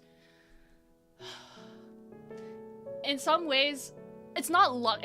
Nothing in this game is truly luck based. Nothing in this game is luck. It's all very carefully curated and like planned out. But also, you could just get unlucky and like miss something, such as the quantum. We're just gonna say that. I'm just gonna say the word quantum. If you know, you know. But like, yeah, you know, if you know, you know. But it's it's a time loop. There are quantum elements to it, right? That can be kind of like luck based. You can get unlucky and miss something, and then you'll be like, oh, what the heck? I'm so confused. Yeah, it's like if early on you like say this is all I need from this area and leave without discovering one very crucial thing, you may hoop yourself for the rest of the game. Yeah. In that respect, B plus A? Yeah, I think that's fair. B plus. Innovation! Yeah, here's the thing. I don't know if this... I guess, yeah, I haven't played a game like it before. I can't even think of a game that kind of operates the same way. Not in this way. Which... And it's fun. Sorry, continue. No, go ahead. I was gonna say, which is interesting because you would think that this is, like, okay, like, time loop aside, generally, you would think that when you're trying to solve a mystery in a game, that you would kind of reveal information over time. But... Yeah, it's like... Yeah, I don't know, it's... Sorry, no, I keep interrupting you. No. That's not... The train has left the station, it's done. Right, yeah, no, it's like... I don't think there are, like, individual mechanics of this game that are unique. Space exploration, that's been done. Solving a mystery, collect information, that's been done, right? Discovery, time loops, that's all been done, but it's this specific combination of them that creates this very, very unique experience that I have not seen anywhere else. Yeah, right? It's a unique experience. I think that's the best way to put it. And I think a lot of people who play this, they're like, I've never played another game like it. At least not yet, not so far. So, A+? Or an A, what do you think? Yeah, no, it's... I think, no, I don't know, it's hard. It's hard. Okay, Let's UX. move on. Is it a smooth experience for the user, or does it hinder the game? I'm thinking Sorry, speak. No, you go ahead. You said. I was gonna say I'm thinking about the ship controls and like the ship UI and stuff, and they're very going for diegetic UI, which I respect that immensely. I mean, I don't think there's a single thing in this game that's not diegetic, right? Except for like the pause menus and stuff. Yeah, like the pause menus. Yeah. And even the pause menu was kind of diegetic with the sleep tilt X loop. True. But yeah, it's very diegetic, and that's super cool. I realize that every time we talk about UX, we end up talking about UI. Yeah, but I mean, it is a part of it. But I think like a fun thing about the UI in relation to the UX of Outer Wilds is you're not supposed to be good at it at the start. That's true. It's a learned thing. That's true. Yeah. Well, okay. User experience. Do you have a smooth experience playing this game as a user? I'll be honest. It is tricky at the start. Yes. Things feel really finicky and kind of difficult to put together, and that's kind of the point. Like, that's kind of by design. It's supposed to be hard, right? You're not supposed to be good at this game at the start. I will say, though, that does kind of hinder the game in that I think that there are people who could get lost. Like, they lose interest and they drop the game before they really kick into high. Yeah, because, okay, I'm gonna look at Outer Wilds right now, and... Oh, yeah. Wait, I want to show footage, but I don't want to spoil it. I mean, technically, if you look at it with no context, then, like, you're just kind of like, whatever. Oh, there's actually no achievement for beating the game, I realize. But it's like, even just looking at some of these achievement percentages, right? Like, one of these things, right? You end up doing regardless. And it's like, that just, like, doesn't... I think it's only, like, 30% of people. Like, there's a very good chunk of people who have dropped the game before it got to that point. Yeah. Which is the case for many Steam games, unfortunately. Yeah. Yeah. So I would say that that's maybe the one thing that might lose people. Yeah, like, I get it. It's cool. It's wonderful. Yeah, occasionally you get the button pop up, like... True. But, like, the UI is... Nope! Not focusing on UI, just UX. Yeah. Also, we've shown enough of the game. Let's let people figure it out. Spoiler free. Yeah. UX, I give it an A-. I think that's fair. Yeah. A-, B+, somewhere in there. Yeah. Okay. Aesthetic. It's not hyper-realistic, but... No, it is not. I think that works in its favor. Yes, so I actually I read up on this game a little bit. So this was someone's like master's thesis. Yes. Right? Yeah. Right? And a big part of it was they wanted to capture that feeling of like camping, right? Because that was like a very fond memory for them, and it was something they wanted to get in the game. And aside from the obvious campfires and marshmallows, and despite being a game about literal space exploration, it's very cozy. It is, yeah. Which is surprising. It is very cozy. It's not. It's. Okay, no spoilers. I mean, if we go from the start of the game, it's not really a spoiler. Yeah, true. Dude, like, look at this campfire. Like, it's not super realistic, but there's something like really nice and comfortable and cozy about it, and yeah, it's charming. Yeah, charming. That's a good word for it. So like. Oh, the soundtrack. Oh my god, we should have we forgot to put soundtrack in. I guess it's like not always applicable. True, but like, yeah, okay, but in this case, God, I feel like we can't even talk about the soundtrack without spoiling things. Okay. Is the aesthetic well executed? Did they achieve what they were going for? Is there high technical skill in art? I think this is an A. Yeah, I think that's fair. It's very, like, success. And I think, okay, another thing that I thought about is, like, the scale of the planets. Like, I always thought that was really interesting because they're so small. The world feels so small, but that is perfectly fitted for what happens here. Like, yes. And the vibes, it perfectly fits the vibes. And so, like, the kind of low, like, the kind of slightly more cartoony fidelity works really well here. For that. That's my onion. 3 disclaimers. Does the aesthetic complement the game well? That is what we just talked about. In my opinion, A. Yes, absolutely. UI design. Does it look cool and work with the aesthetic? It's the diegetic UI is really cool. Yeah, probably one of the best examples of diegetic UI I've seen in video games, period. Yeah. That's like an A again. Yep. But now this next part. Functionality. Yeah. This is a little trickier. Yeah, because it's like, some of it's not supposed to be easy, right? True. True, but you know, I wonder. Can users navigate through without difficulty? It's like a B plus. Yeah. B plus. I say, yeah. Kevin says even the songs have spoilers. Kinda. Kind of. Or at least the way that the soundtrack is used. I think that's yeah, like spoilers. Here, Kevin, if you play this game, update us next stream. Just you'll understand a lot of what we're saying. Yeah, please just tell us how it's going, because like I loved what I literally I watch people play Outer Wilds blind just so I can get a little bit of how it felt to play it blind the first time. So I always love hearing people's experience with it. Okay, UI functionality. What's our final rate? B. B's fine, yeah. Do I personally like the aesthetic? I'm a fan, personally. I like it. I do like it. It's an A. I think so. Story. Literally all the A's. So many A. A plus, baby. There's again, we can say nothing about it, but it's like, okay, one aspect is of course the way that the story is revealed, but that's like a gameplay thing, right? But yes. The actual story itself is a tale of like hubris, I guess, and like it's like the story is beautiful, how it's told is beautiful. Like I've thought back on that so many times. The themes are powerful. Yeah, it has such sticking power.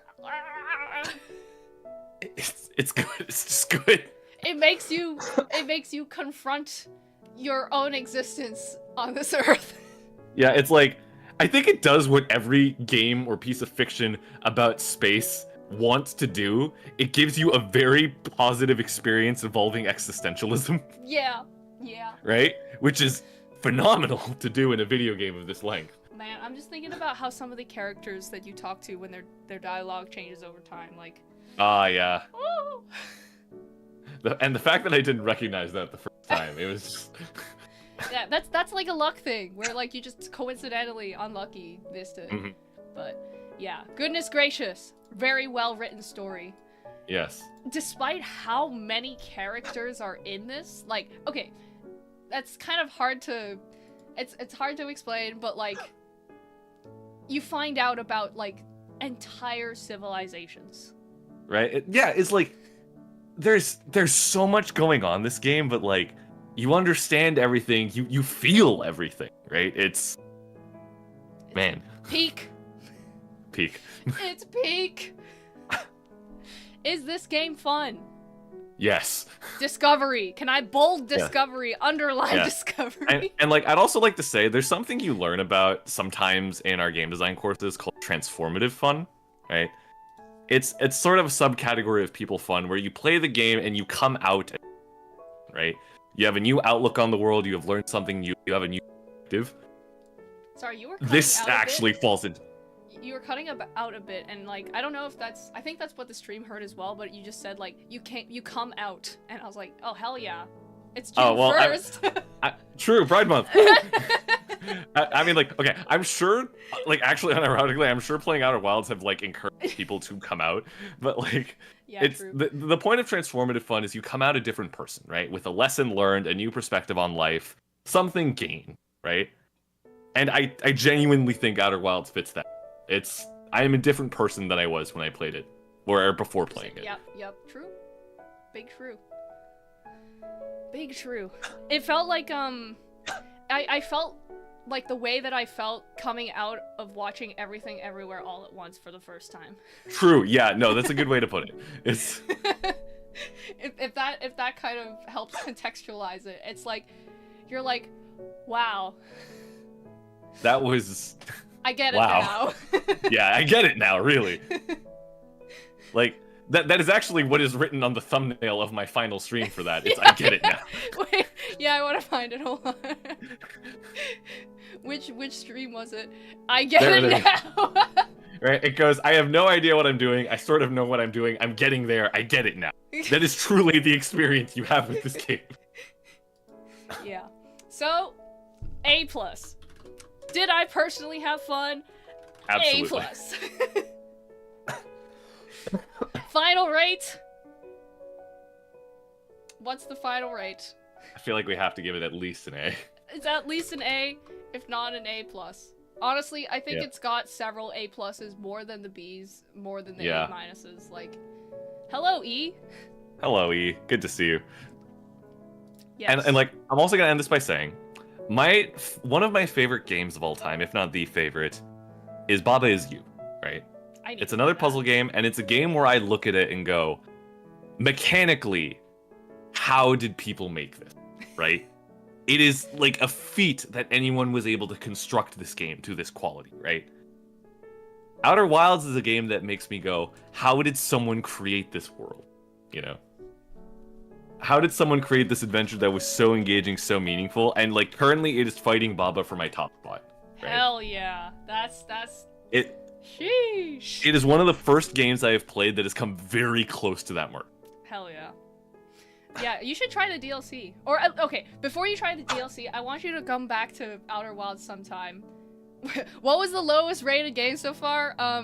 It's Yakuza 0. It's Yakuza 0.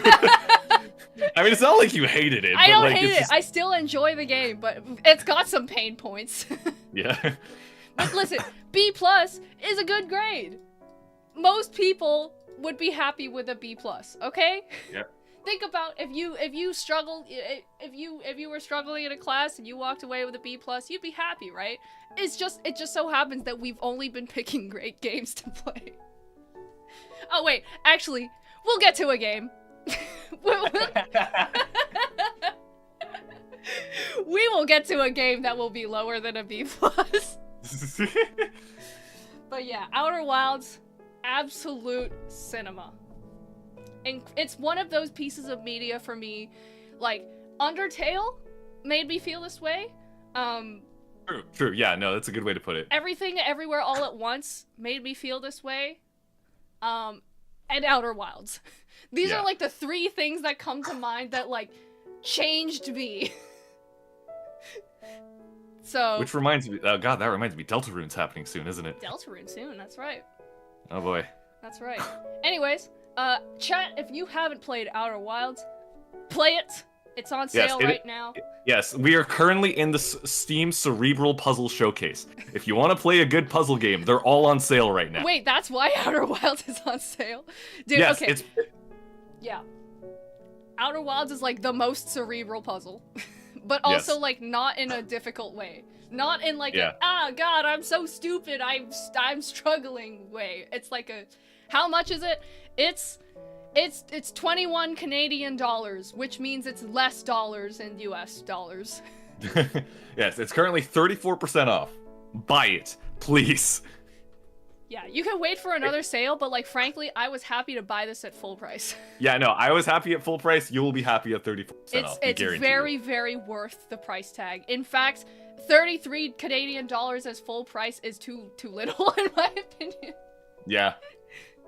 But yeah, absolutely.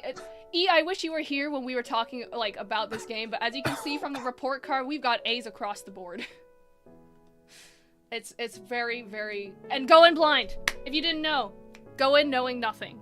Okay, that's it. And try and stick it out for at least an hour. I think that's a good converted. Yeah, yippee! I hope you have a good time, Kevin. I know you'll have a good time. Okay. A+, it's peak. A+. All right, moving on. I think we can hop onto. Oh, if we're on the puzzle, let's. We're hopping onto Pro Office Pro Calculator. Office Calculator. Woo! So It's... for E, you're mixing it up with It has a very similar name to Outer Wilds. I also mixed it up for a long time. Not Outer Wilds. It's. I know what you're talking about. It's I'll find it. You can talk. okay. Pro Office Calculator. Outer Worlds is what you're thinking. Outer of. Worlds. That's it. Yeah. Outer Worlds. Yeah, Outer Worlds has a very similar name. It's also about space exploration. Unfortunately, it is not the piece of peak cinema that is Outer Wilds, from what I've heard. I haven't played it. But, yeah. Calc. Oh. Pro Office Calculator. Developers, let me look at the Steam page. For people who do not know, Pro Office Calculator is a completely normal office calculator. Yes, I recommend going into this one blind as well. But prepare yourself for more suffering than I think no, okay, I don't think we can do this one spoiler free, unfortunately. True. But yeah, you can see here, it's got the tag psychological horror and puzzle. Yeah, it's I enjoyed this fairly. Here's the thing, I suffered, right? Yeah. If you know, well, okay, I think we're gonna have to do we can't do a fully spoiler-free game. Yeah, like, there are points of this where we're gonna have to say things, absolutely. Yeah, okay. We'll try and say it with no context, so you have no idea why we're saying what we're saying. But just know that Mo actively suffered through almost every minute of this. This was pain. This was pain. I didn't even finish it. I came like maybe 80%, 70% of the way there, and then I gave up. Yeah, you didn't even get to Donald Trump. I did not get to Donald Trump. Was this originally an old 2000s Flash game? You might think. No, actually. But it's from 2018. It is from 2018. All right. So, yes, Pro Office Calculator was something that you should go into blind, because the joke is that it's a completely normal office calculator like this. Until it's not. Until it's not. Listen, if you're going to be compelled by, like, the things we've reviewed so far, please, and it's between Outer Wilds and Pro Office Calculator, please play Outer Wilds. Yeah, no, let it be Outer Wilds. Like, I shill Pro Office Calculator all the time, but let it be Outer Wilds, please. Alright, let's get into the gameplay. Does it work? Yes, it does. Yeah, it works. It works. I'm giving it a B+ for it works fine. It's sure, that's fair. It doesn't play super smoothly, like, but it's fine. It's good enough. Core game loop. Does it keep you engaged? What is it, and does it loop? Do you really have to use math for Pro Office Calculator? That's the worst part. Yes. There's not that much math. Yeah, right. Okay. It is like basic level math. Like, can you do addition and maybe some like multiplication, division occasionally? But don't worry, the math goes out the window very quickly. It's technically optional at parts. No, it's not. It's like brain puzzle at first, and then later on there is a part where you do need to use math, and it's kind of annoying. And I had to ask my chat to help me because I was too stupid. But so, what is the core game loop? It's basically, how do I break this piece of software and understand how it works and what the deal is. I would say that it's pretty compelling at first. Like, the loop is pretty interesting in that you're presented with something and you're like, here are the pieces. Can you use your brain to figure it out? But then the game loop changes. Also, what's with the Google Docs from Faye? Wait, what? This is a rubric / report card that we made ourselves. To grade our games that we played. This is an exercise, because, like, we've taken game design courses, and it's literally an assignment to analyze, like, and kind of rate or... Yeah, analyze how good a game is. And this is based on that, so, yeah. Okay. Core gameplay loop. Strong at first. And, no. The pinned Google Doc is not this Google Doc. The pinned Google Doc is a form for our design your own Cappu contest, which has prizes, including a commissioned free art from me, a fully rendered piece of art from me if you want that. Also, if you are local in Canada, we can send you merch. But yes, 1 week to submit. The deadline is next Sunday. Okay, yeah, core gameplay loop. If I'm honest, It was cool at first. And then we got to the Doom part. We got to the Doom part and it started to fall off really hard. It was cool at first, and then it kept going and it kept getting worse. Yeah, I think this kind of falls into the balance bit. Is it fair? No. Yeah. I will say that out loud. It's not. It's really not. We'll get to that. Kazi says, "What's the other game you mentioned is on par with Undertale and Outer Wilds and those were the games, right? Outer Wilds. I think that was everything Undertale, we said. There was not everything. A fourth thing on that list. Yeah, there's not a fourth thing on that list at the moment, to our knowledge. Yeah. Unfortunately, I'm gonna have to give this a. I'm gonna have to give this like a C. Oof. Hesitating to give it a minus. Mm. I'm just thinking about how much it falls off in the latter half of it. It's not fun, bro. It is not fun. I didn't even get to the worst part. True, you didn't. And I was already like, this sucks. This is not fun.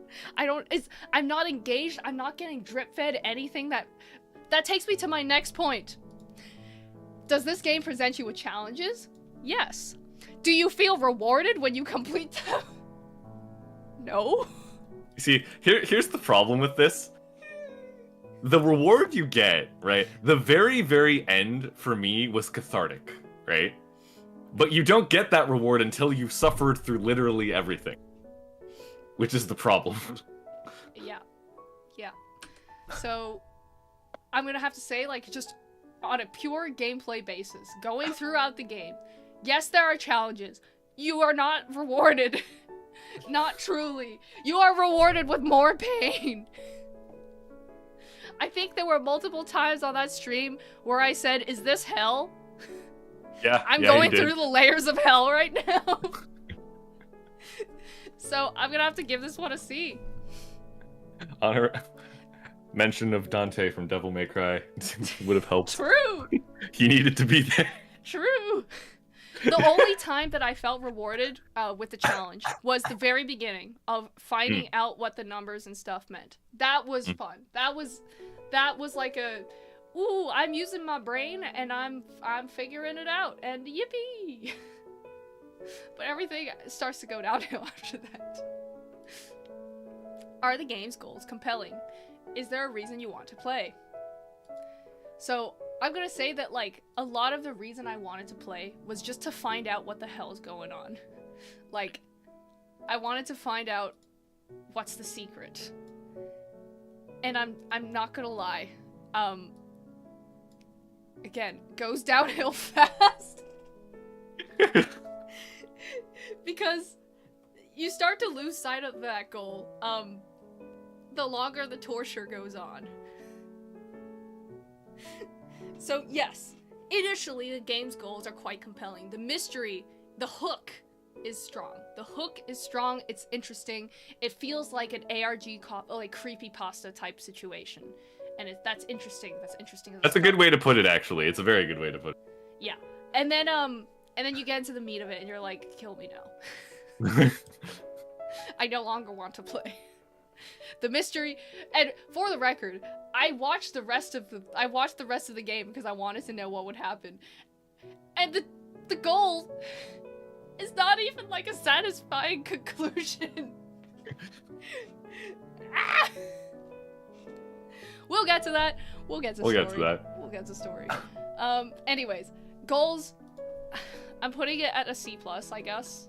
Sure. Starts out strong, but it really falls off. Okay, maybe I'll give it a B- because, like, that creepypasta hook is really fun. Unfortunately, does not follow through. Responsiveness. Does the game respond to you?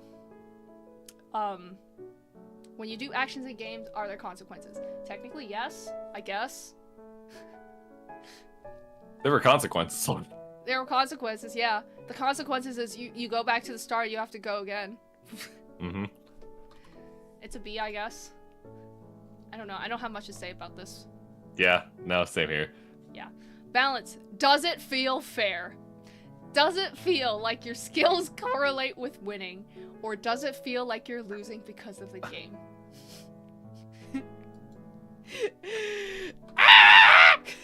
Okay, before Mo explodes, I will say this. There's a part of the game, right, that Mo did not reach. It is perhaps the hardest part of this game, right? And there was a time when I was playing it where I realized exactly what it was I needed to do, right? And I was like, you have got to be kidding. Because I'd already spent like an hour getting to that, right? Are we talking about the Minesweeper part, or are we talking about... I am talking about Doomsweeper, yes. Okay, because here's a place where it's a solid... First of all, Minesweeper is very... It's luck! It's luck! And second of all, the part before Doomsweeper, the freaking liminal maze.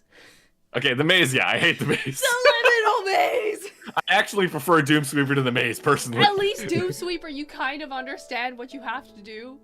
But, like, bro, the liminal maze is literally just throwing stuff at the wall and praying it sticks and memorizing the pattern, and it's... Yeah, fun fact, like, I think I mentioned this on Mo's stream when she played it. The maze actually has, like, impossible topology.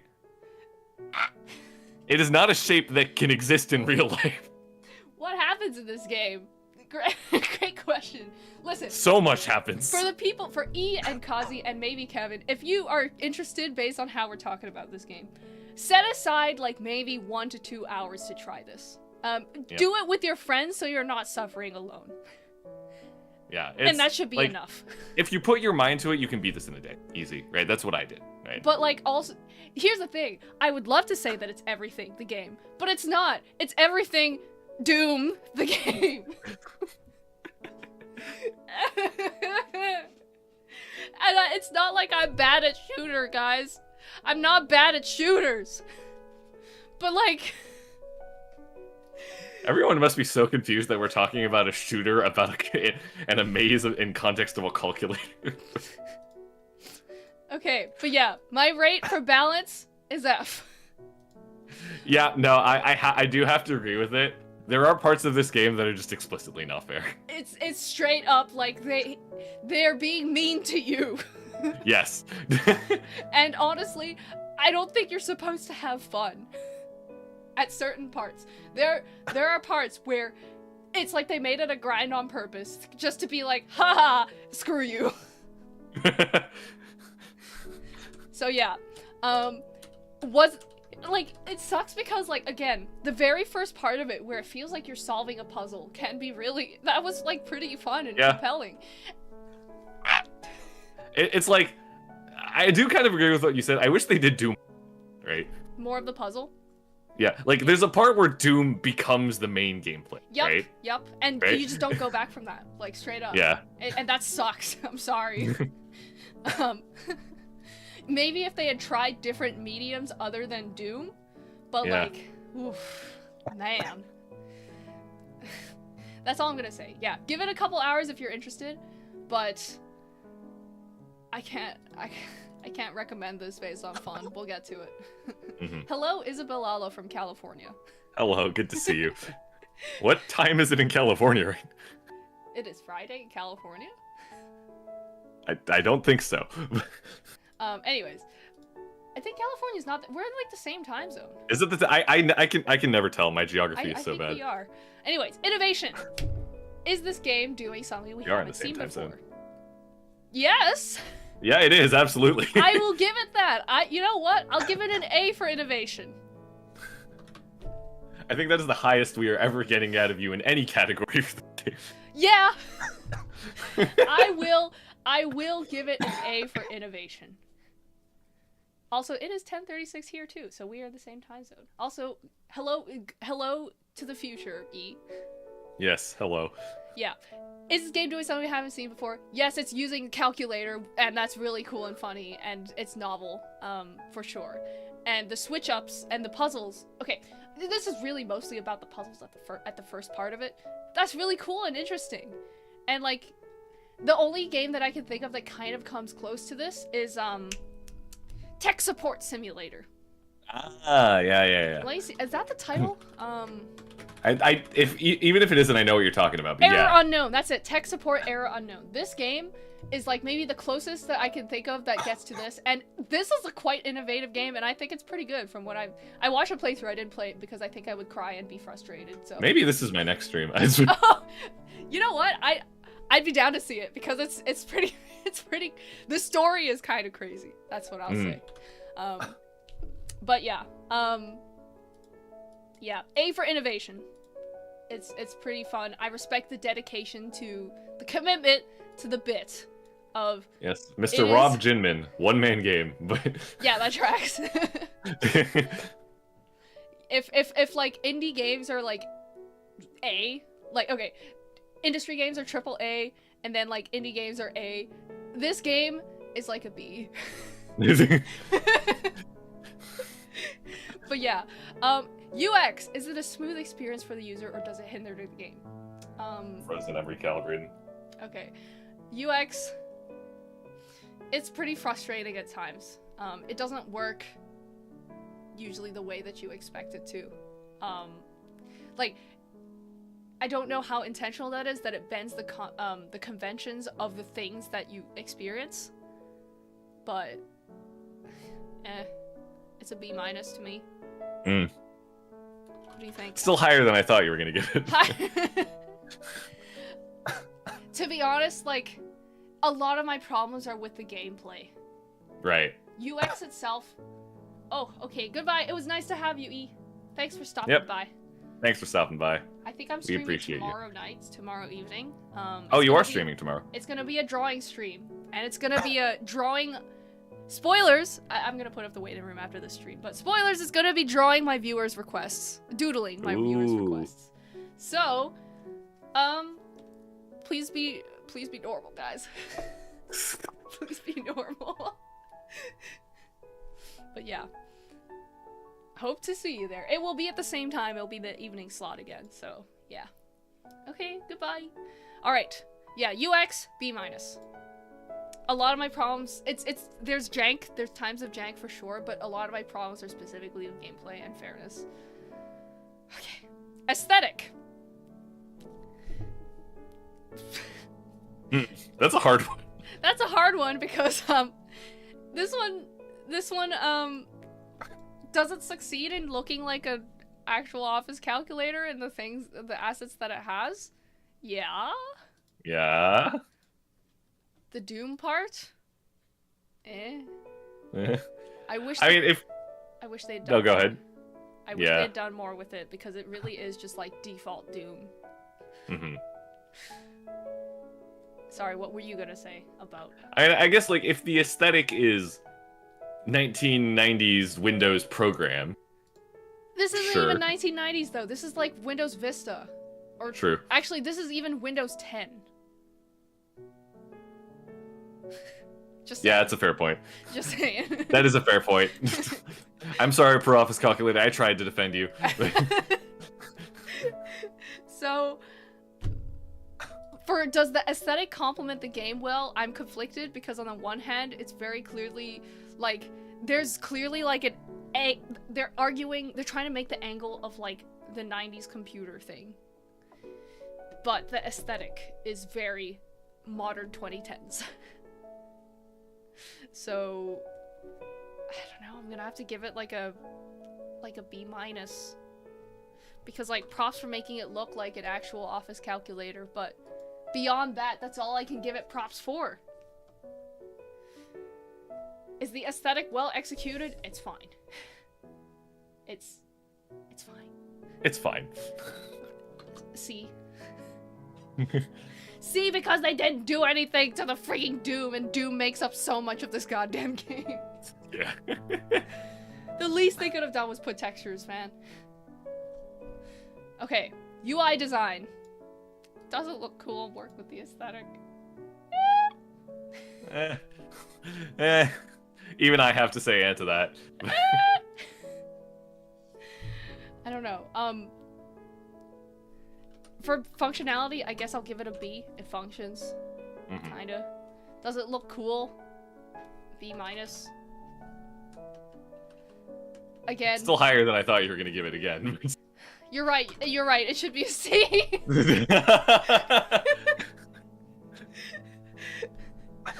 Do I personally like the aesthetic?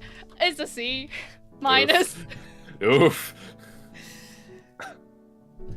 You know what? Like, if I were playing Doom, like, just the original game Doom, I'd be like, yeah, dude, the aesthetic is cool and monsters are crazy. They're like the levels.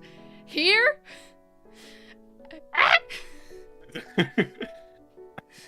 If applicable, story. So, a fun fact about this one, I actually read the devlogs, right, after I had beaten the game. Story came first. What? Yeah, that was the first thing that happened. Are you kidding me? No, I'm serious. Doom came later. Unbelievable. Unbelievable. No. So I watched like I watched a playthrough video to try and see what the rest of the story is, and I'm be honest, it barely exists. Mm. It is extremely skeletal, like what is there, and a lot of what's in there isn't super relevant to it. I'm sad because again, the premise has potential. It could be like a creepypasta type situation. Alas, they did not do nearly as much as they could have done with the concept. Yeah. I think like my take on the story is I think it's a cool story, but it's a shame that I did not understand it until I read the devlogs and it was explained to me. Right? That's because I read the thing. Right? Because like I read the devlogs like, oh wait, that is actually really cool, right? But like I don't know. I wish there was just one last little thing about the ending that drove that. That is not a good thing. Right? So, yeah. If you need to read the devlogs to understand the story, that's not a good story. Mm. I'm gonna have to give it a C. Honestly, I will not object. I'm considering a C minus because it's so non sequitur.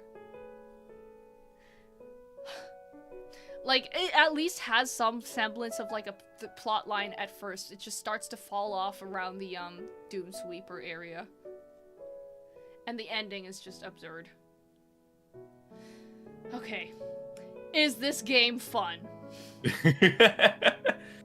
I mean, despite it all, I still had fun. Did I personally have fun? No, you did not. No! Here. I would give it an F. But what's your rating? We can average the two. What is my rating for it? I mean, it's like a B for me. C minus. Sure. As an average between us. Personally, I would have gone with a D. Mm. But okay, C minus. Is this game fun? Does it meet the frameworks of fun? Quantifiably? Yeah. How do you even quantify this game?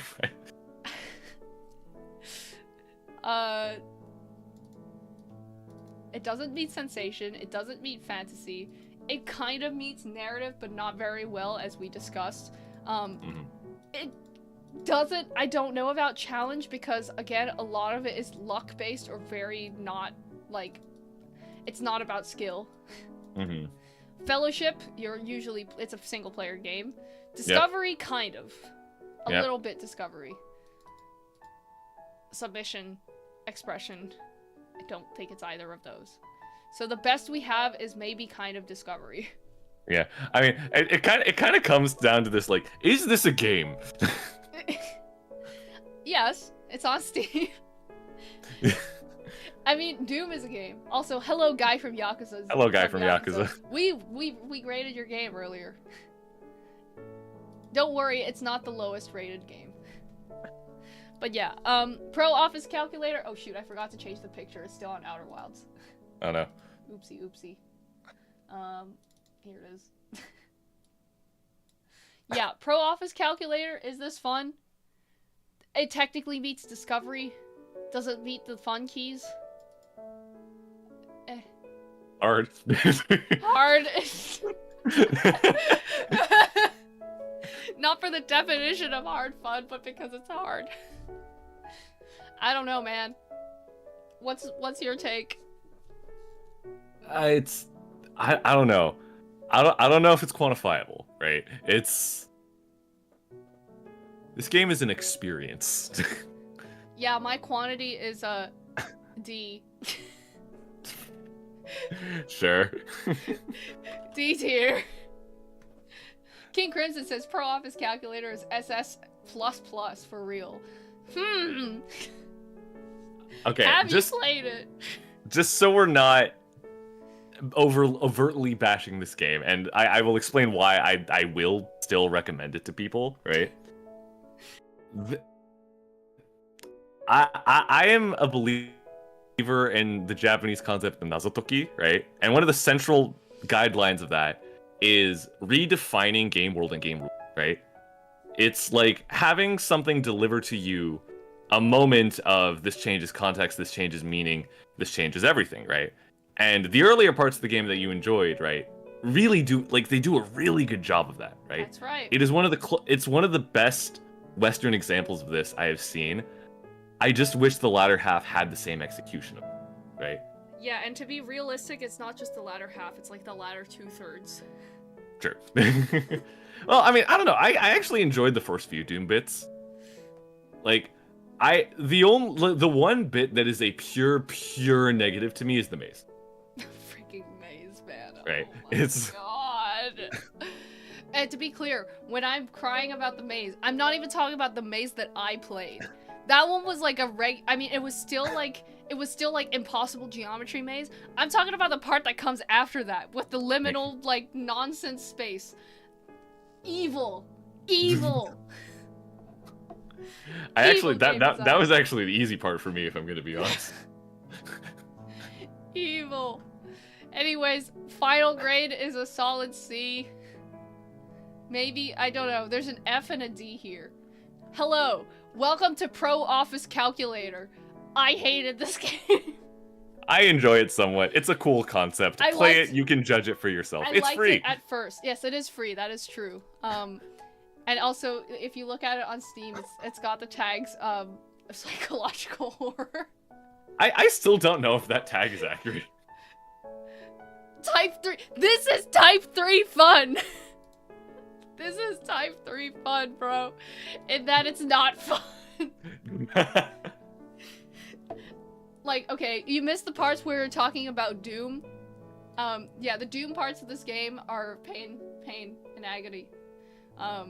It's not fair. It's random based. It's not skill based. Very little of this beyond the initial puzzles are skill based, brain based. Yeah, honestly, I think Rob Jinman, you are a wonderful creative. You are a wonderful person. You had a great idea. Hire someone next time. Hire, like, one more person to help you. I agree. Because, like I said, like, the concept, the hook of this is really cool. Like, oh, it's just a normal office calculator. And you're like, I know it's not. I see you, psychological horror tag. What are you? And that unpacking is really fun. Unfortunately, after the first reveal of Doom, it just keeps being Doom. And not the fun kind. So, we should just play Doom on stream. I would have more fun playing Doom, because it's just a regular shooter. There's no catch, there's no cringe, there's no pain and agony torture. There's no Minesweeper. There's no goddamn Minesweeper. Okay, final grade. It's a C minus, maybe. Let's see, B plus, C minus, C, B minus, B, F. A, B minus, C. Okay, I'm giving it a C minus, I think. The F pulls it down a lot. Ooh. Yeah. That's where we're at. For guy from Yakuza, if you're still here, Yakuza 0 did get a B plus. Mm-hmm. Alright. What's left? Oh man. Anna, Blueprints, and Zuma, I believe. Oh wow! Oh god, I forgot about Monster Hunter. Oh, we still have 4 games to go! We've been at this for a while. Ah!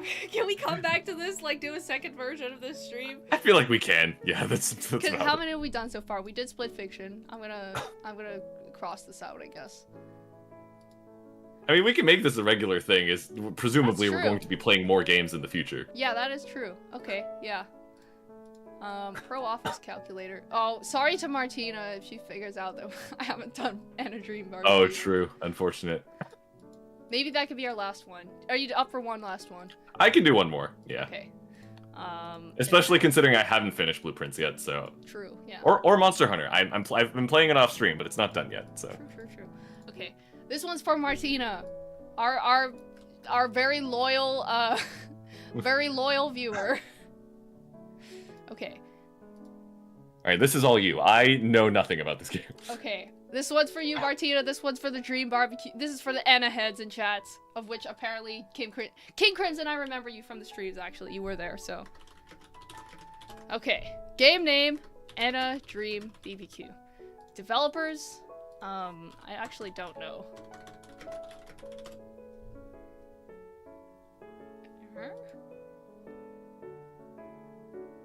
Okay. It is by Anna Team. Cool. That makes sense. Anna Team. Year released? Well, Chapter 1 came out this year, 2025. Okay. Gameplay and mechanics. Does it work? To my knowledge, I don't think that there were bugs. It's hard for me to tell because a lot in this game could be a bug. It could have completely been intentional design. It's hard to say. So I'm gonna give this a passing grade. It works. To my knowledge, it is fine. It passes. Core game loop. What is it and does it loop? How the hell do I explain this? I actually don't know.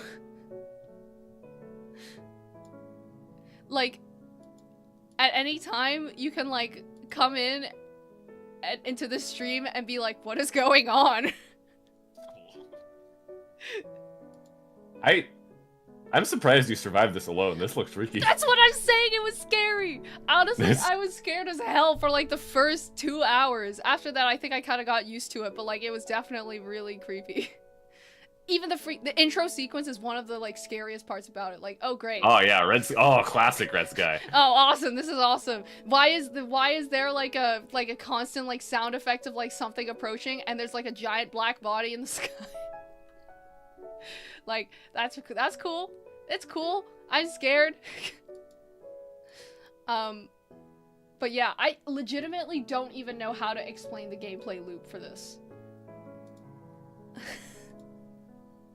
I think, okay, I will say that like once you get into the meat of the game, it's basically you meet characters, they give you a task, and you find a way to complete the task. And the task is this an adventure game? I don't think adventure is I mean, I guess it's tagged adventure on Steam. Surreal is the more active tag here. Yeah. You're exploring a place, and you're doing stuff. I think, like, the goal of the first chapter is you're trying to find the bathroom. That is not at all what I thought you were going to say based on what I've seen. Okay, Snot Eater says that it's Yume Nikki-esque, and I'm not sure if granted, I've never played Yume Nikki, I've only watched, like, playthroughs of it, but, like, this feels more nonsensical and non sequitur than Yume Nikki. That's my opinion, though. I'm not a Yume Nikki expert, so, yeah. But, like, yeah. I kind of agree in the sense that it does have that sort of, like, Japanese free horror game vibe here and yes. there. I think it was 100% giving LSD Dream Emulator vibes. But, yeah. Gameplay loop is basically meet characters, talk to them. They might give you a task of some kind, or if you have something that you can do for them. And then you do the thing and go around and explore. So, does it loop? Yes. Is it effective in keeping you engaged? I guess. It's hard to... Okay, think about the gameplay.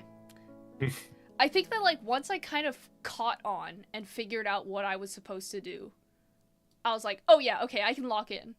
I get it now. But really, it was like...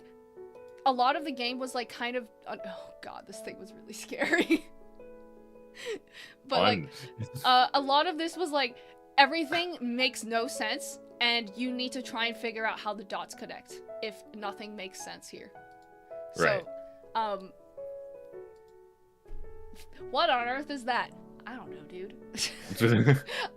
That is true. You could say that for literally everything you see in this, except for maybe the wizard, because the wizard's kind of a normal guy. But like everything else, you're just like, I don't know what that is. I don't know what that is, man. Oh, here's the bathroom. It's a giant porta potty. But yeah. Anyways, so core gameplay loop, I'm gonna give it a B, I guess. It is interesting to see like all the different creatures in this world, and that variety is part of what makes the game interesting, I suppose. Does the game present you with challenges that make you feel rewarded when you complete them? This is a bit tricky because I guess there's some puzzle angles to it, puzzle elements, but most of the time it's not. Is it challenges? Kinda. It's like they give you tasks and you complete the task, but like, and like maybe, okay, for example, one of the tasks you can have is like someone's looking for something and they ask you to go look for the pieces, but like, is that like a technically difficult skill requiring task? Not really.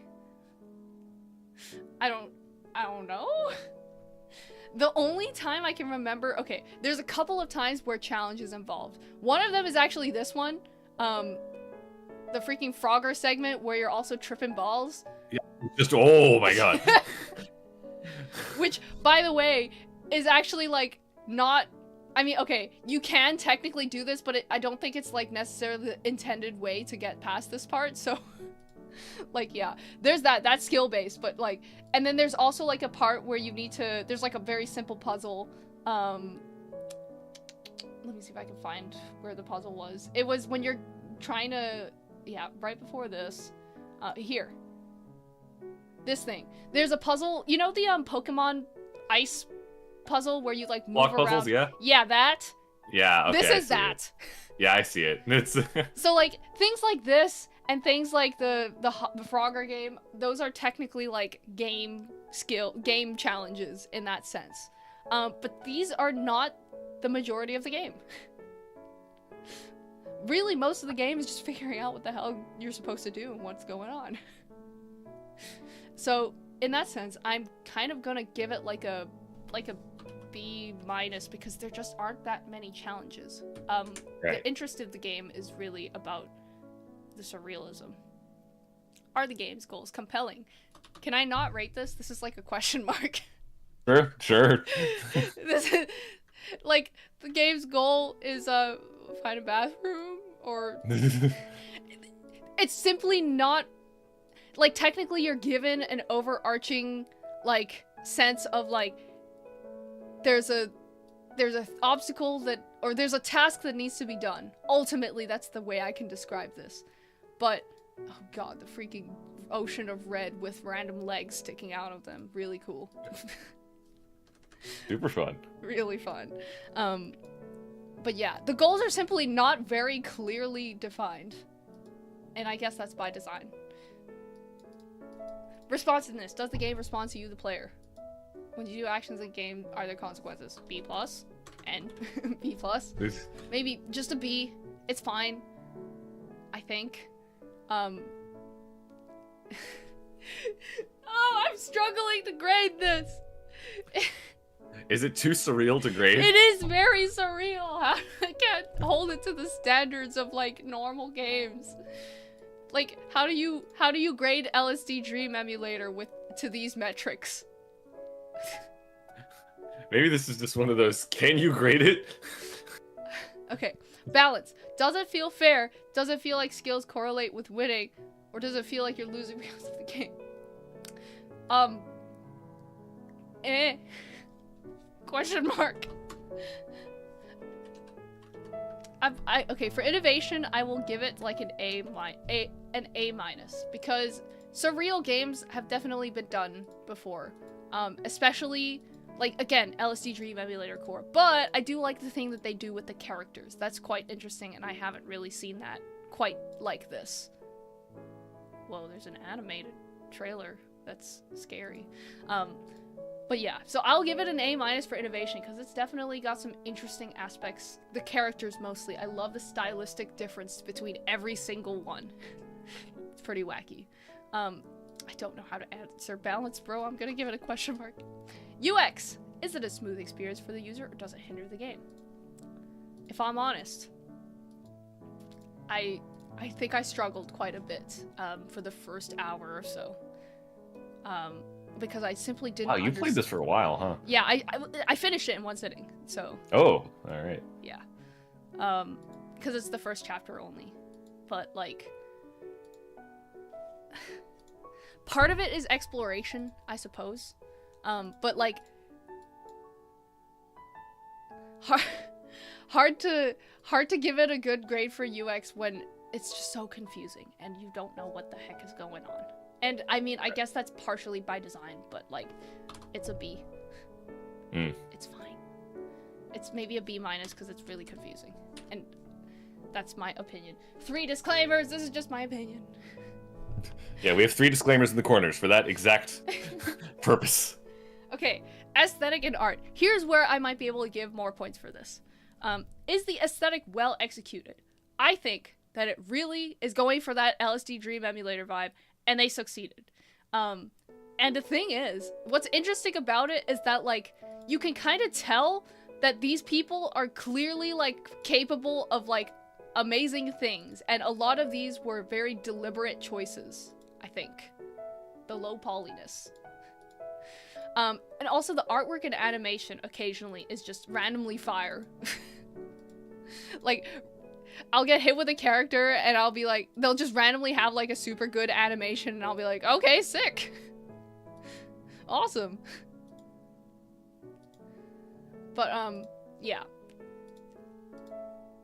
Is it well executed? Did they achieve what they were going for? They were going for surrealist. They were going for, you know, LSD Dream Emulator. I give them an A for that. Does the aesthetic complement the game well? That's an A, I think, as well. Aesthetic is probably the strongest thing, the strongest aspect of this game, in my onion. UI design is fine. It's a passing grade. It's like B+. It works. It's not flashy, but it's also not like actively detracting from the game, so it's okay. UI functionality. A little bit confusing at times, I think. But it works. B. Do I personally like the aesthetic? Now this this part I struggle with, because can I acknowledge that this was like a high technical level of craft? Yes. Can I acknowledge that the aesthetic complements the game and that's what they were going for? Yes. Did I personally like it? Oh, wrong games. Did I personally like it? I mean, I was terrified for a lot of it. Okay, here's my genuine opinion. There are environments in this game that clearly have a cohesive theme going on that is really cool. I'm specifically talking about like the first overworld that you get to, this one. Let me see if I can pull it up on the video. Okay, this environment has like a vibe. Immediate vibe. Terrifying to me, but I can admit that it's very cool. This area, these rooms, let me see if I can back up to where you first come out of here.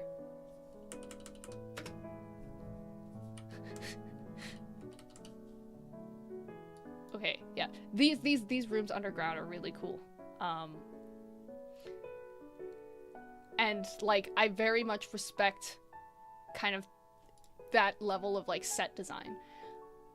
I feel a lot less positively about the parts of the level that look like this. This is I don't know. I guess that's on purpose, but yeah. Do I personally like the aesthetic? Not really. I don't find it super appealing. Some of the characters I do. I know this character is extremely popular. And I get it because they've got like a very interesting appeal to them. Look at the animation. Yeah, no, it makes a lot of sense even just seeing this. Yeah. Like this is appeal. This guy, he's really going for the CDI Zelda. Dormammu. Not Dormammu, Morshu. Yeah, Morshu. He's going for Morshu. And like that's really cool. But in these cases, these are the exceptions to the rule for me in terms of appeal. Oh, and Enna herself, of course. Enna herself has like a really cool design that I like, and the presentation is really cool. Yeah, this one. Hold on. Let's see if I can find a little sample of what Enna looks like, or in movement. Come on. Oh yeah, there. Like, this is good. This is nice. And the design is really cool and compelling and unique and interesting. And this one, these creatures, witches, the animation is good. And the art is clearly, it reminds me of Oingo Boingo from JoJo. Yeah, no, I see it. But yeah. Yeah, like these were honestly like pretty interesting to me. But then like occasionally you'll get hit with like I don't know, man. I don't even know how to like describe it. I don't know. It's a B-. I'm not a huge fan. Trying not to be too mean, maybe it's a C+, but B- maybe is fair. If applicable, story. I don't know how to grade this. I don't know how to grade this. There is a story.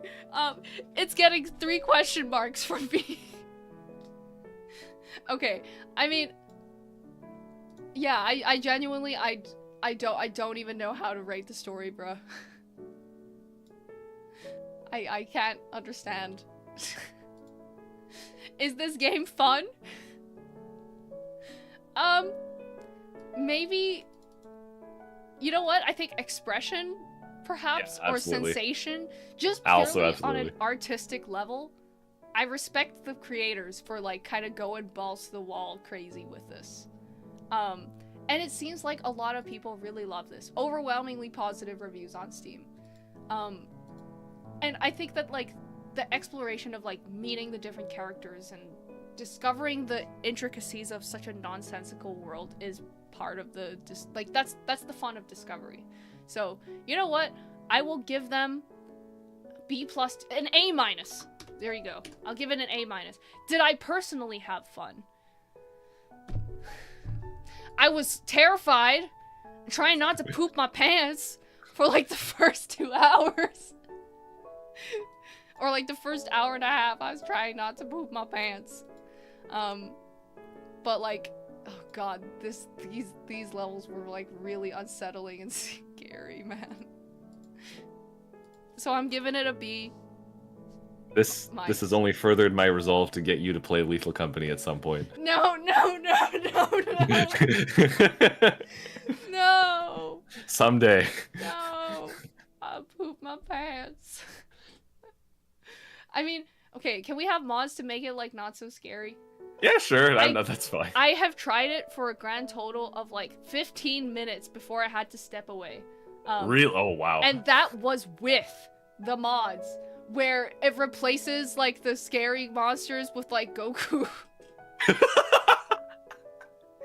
I got jump scared by Goku. You got jump scared by Son Goku from Dragon Ball Z. Yes. Wow, that is an image. It's bad. I know. I was playing with friends and it was still not okay. Like, and also I had someone with me in person in case I pooped my pants and had to step away, which happened. I didn't actually. Oh, so they witnessed the whole thing in 4K. I didn't poop my pants for real, but like what I mean is like I got really scared and I had to be like, I can't do this anymore, guys. I gotta go. Anyways, final grade for Enna Dream Barbecue. Question mark. Question mark. You know what? It looks like a solid B+. Because like there's some A's and a lot of it is from like the art aspect of it and the creativity, but yeah, it's like it's fine. It's as a game, its strengths are in the art as an experience and less so as a game. That's my hot take. Sorry to the Edda heads in chat. But yeah, maybe it's just not for me. I don't know. I tried to be objective in the objective parts. It is hard to be objective with these things. Yeah. That's why you should watch the animations. Right, I should get around to that. You know, I might enjoy those more. I do remember enjoying some of the animations, so we shall see in my free time. It's definitely not scary with VR trust. No, Kevin. I mean, we do have VR headsets in the Absolutely library. not. Absolutely not. If we're playing Lethal Company, it's with hella mods out the wazoo. It is not with VR. And that's if we ever play Lethal Company, which we probably won't because I cry and piss and shit. Man. But yeah, final grade, B+. It's a very cool art project, but it's alright as a game. That's aight.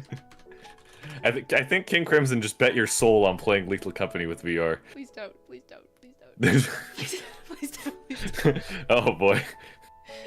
Guys, for people who watch the Edda Dream BBQ stream, you guys know. You guys know that I was not having a fun time with the scary parts. The CDI wizard was like one of the few, like it was one of the times where I was like, oh thank God it's like a relatively normal person. Everything else is scary. Look at him go. Okay, anyways. Ropes, bombs.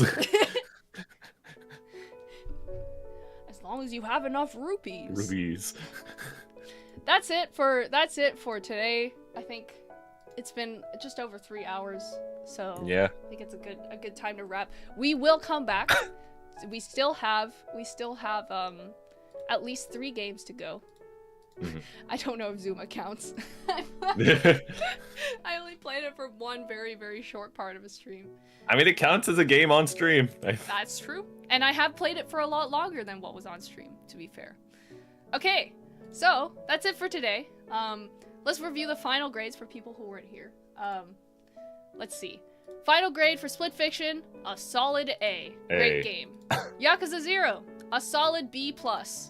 Maybe because I'm a fake Yakuza without a gamepad. I don't know. Final grade for Obra Dinn, A-. A-. Solid. Outer Wilds, A+, it's peak! All the A+'s in the world. Cinema! Absolute cinema. Pro Office Calculator, C-. Unfortunate. I still recommend it with my full heart, but you will suffer. Just disclaimer. What's your final grade if you were to give it? I think it's still like it's either a B or maybe a C+. Like here's the thing, it scratched an itch for me, right? Which I very rarely get from games sometimes. So like I appreciate it for that. Did it make me suffer? Yes. Okay. Yeah. Okay, and the last game, Edda Dream BBQ, B+. So that's it. That's it for tonight. Thanks for pulling up, guys. I hope you had fun. I hope it was interesting, at least, to kind of think a little critically about some games that maybe you didn't think critically about before. Anyways, anything else? I think we should talk about, Kappa contest, perhaps? Yes, we absolutely should. Yes. What do we need to do? We need to... peak ratings. Can't wait to totally make it to next stream on time. Hopefully so. Hold on. I need to... How do I open your link in my browser? Heck. Here. Design your own Kappa contest. Guys, 1 more week. Woo. Where are the submissions? We know some people have said they're working on them, which is great, which is wonderful. Yeah, but keep in mind, next Sunday is the deadline, y'all, and that's at Pacific Standard Time. So technically, if you're we're like one of the latest time zones in the whole world. So technically, true. Yes, this is gonna come earlier for most of you. Yeah. So don't worry. As long as you submit in, at the end of next Sunday Pacific Standard Time, you'll be good. But yes, there are prizes. There are prizes. So please join. Please submit. did they use this rating scale at your school for your game projects?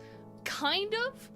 We've very loosely based it off it while also kind of reworking the criteria ourselves. Yeah. Cause like, keep in mind that like a lot of the rubrics that were used to actually grade our games, I think like they're a lot more forgiving because we're students making our first games. Yeah. It's like usually like one of the things to look for in the student ones is like, 1, what did you say you were gonna do? 2, did you achieve that? Yeah. 3, is there active progress from the last prototype? Right? Yeah, Like it looks at less like obviously it'll still look at the objective quality of it, but most of the time it looks at did you put the work. Yeah, it's really mostly like here's a checklist of things we asked you to do in your game design. Did you do it? Yes. Or no. Did you do it bad? And so on. So we tried to kind of expand it a little bit to be more broad and applicable to games in general, especially if they're already, you know, complete games that are being sold and played. So, yeah. But we did look at our own notes from our classes and rubrics from our classes as a basis for that, yeah. Anyways, Cappu contest next Sunday. Anything else? Upcoming streams? I'm drawing tomorrow evening, similar time slot. I think the same time slot. I will be drawing viewer requests, doodling viewer requests. It will be fun, guys. Given that you guys are a normal amount of hinged, or maybe unhinged, I don't know. I mean, we did get Skibbity Moilet that one time, right? We don't talk about that. Well, I just did. But yeah, so if you want to hang out, chill, you know, throw out you have some ideas that you want cooked up, I will be doodling. Can't wait to request Brain Rot. Maybe, I don't know. I'll consider it if you throw it out there.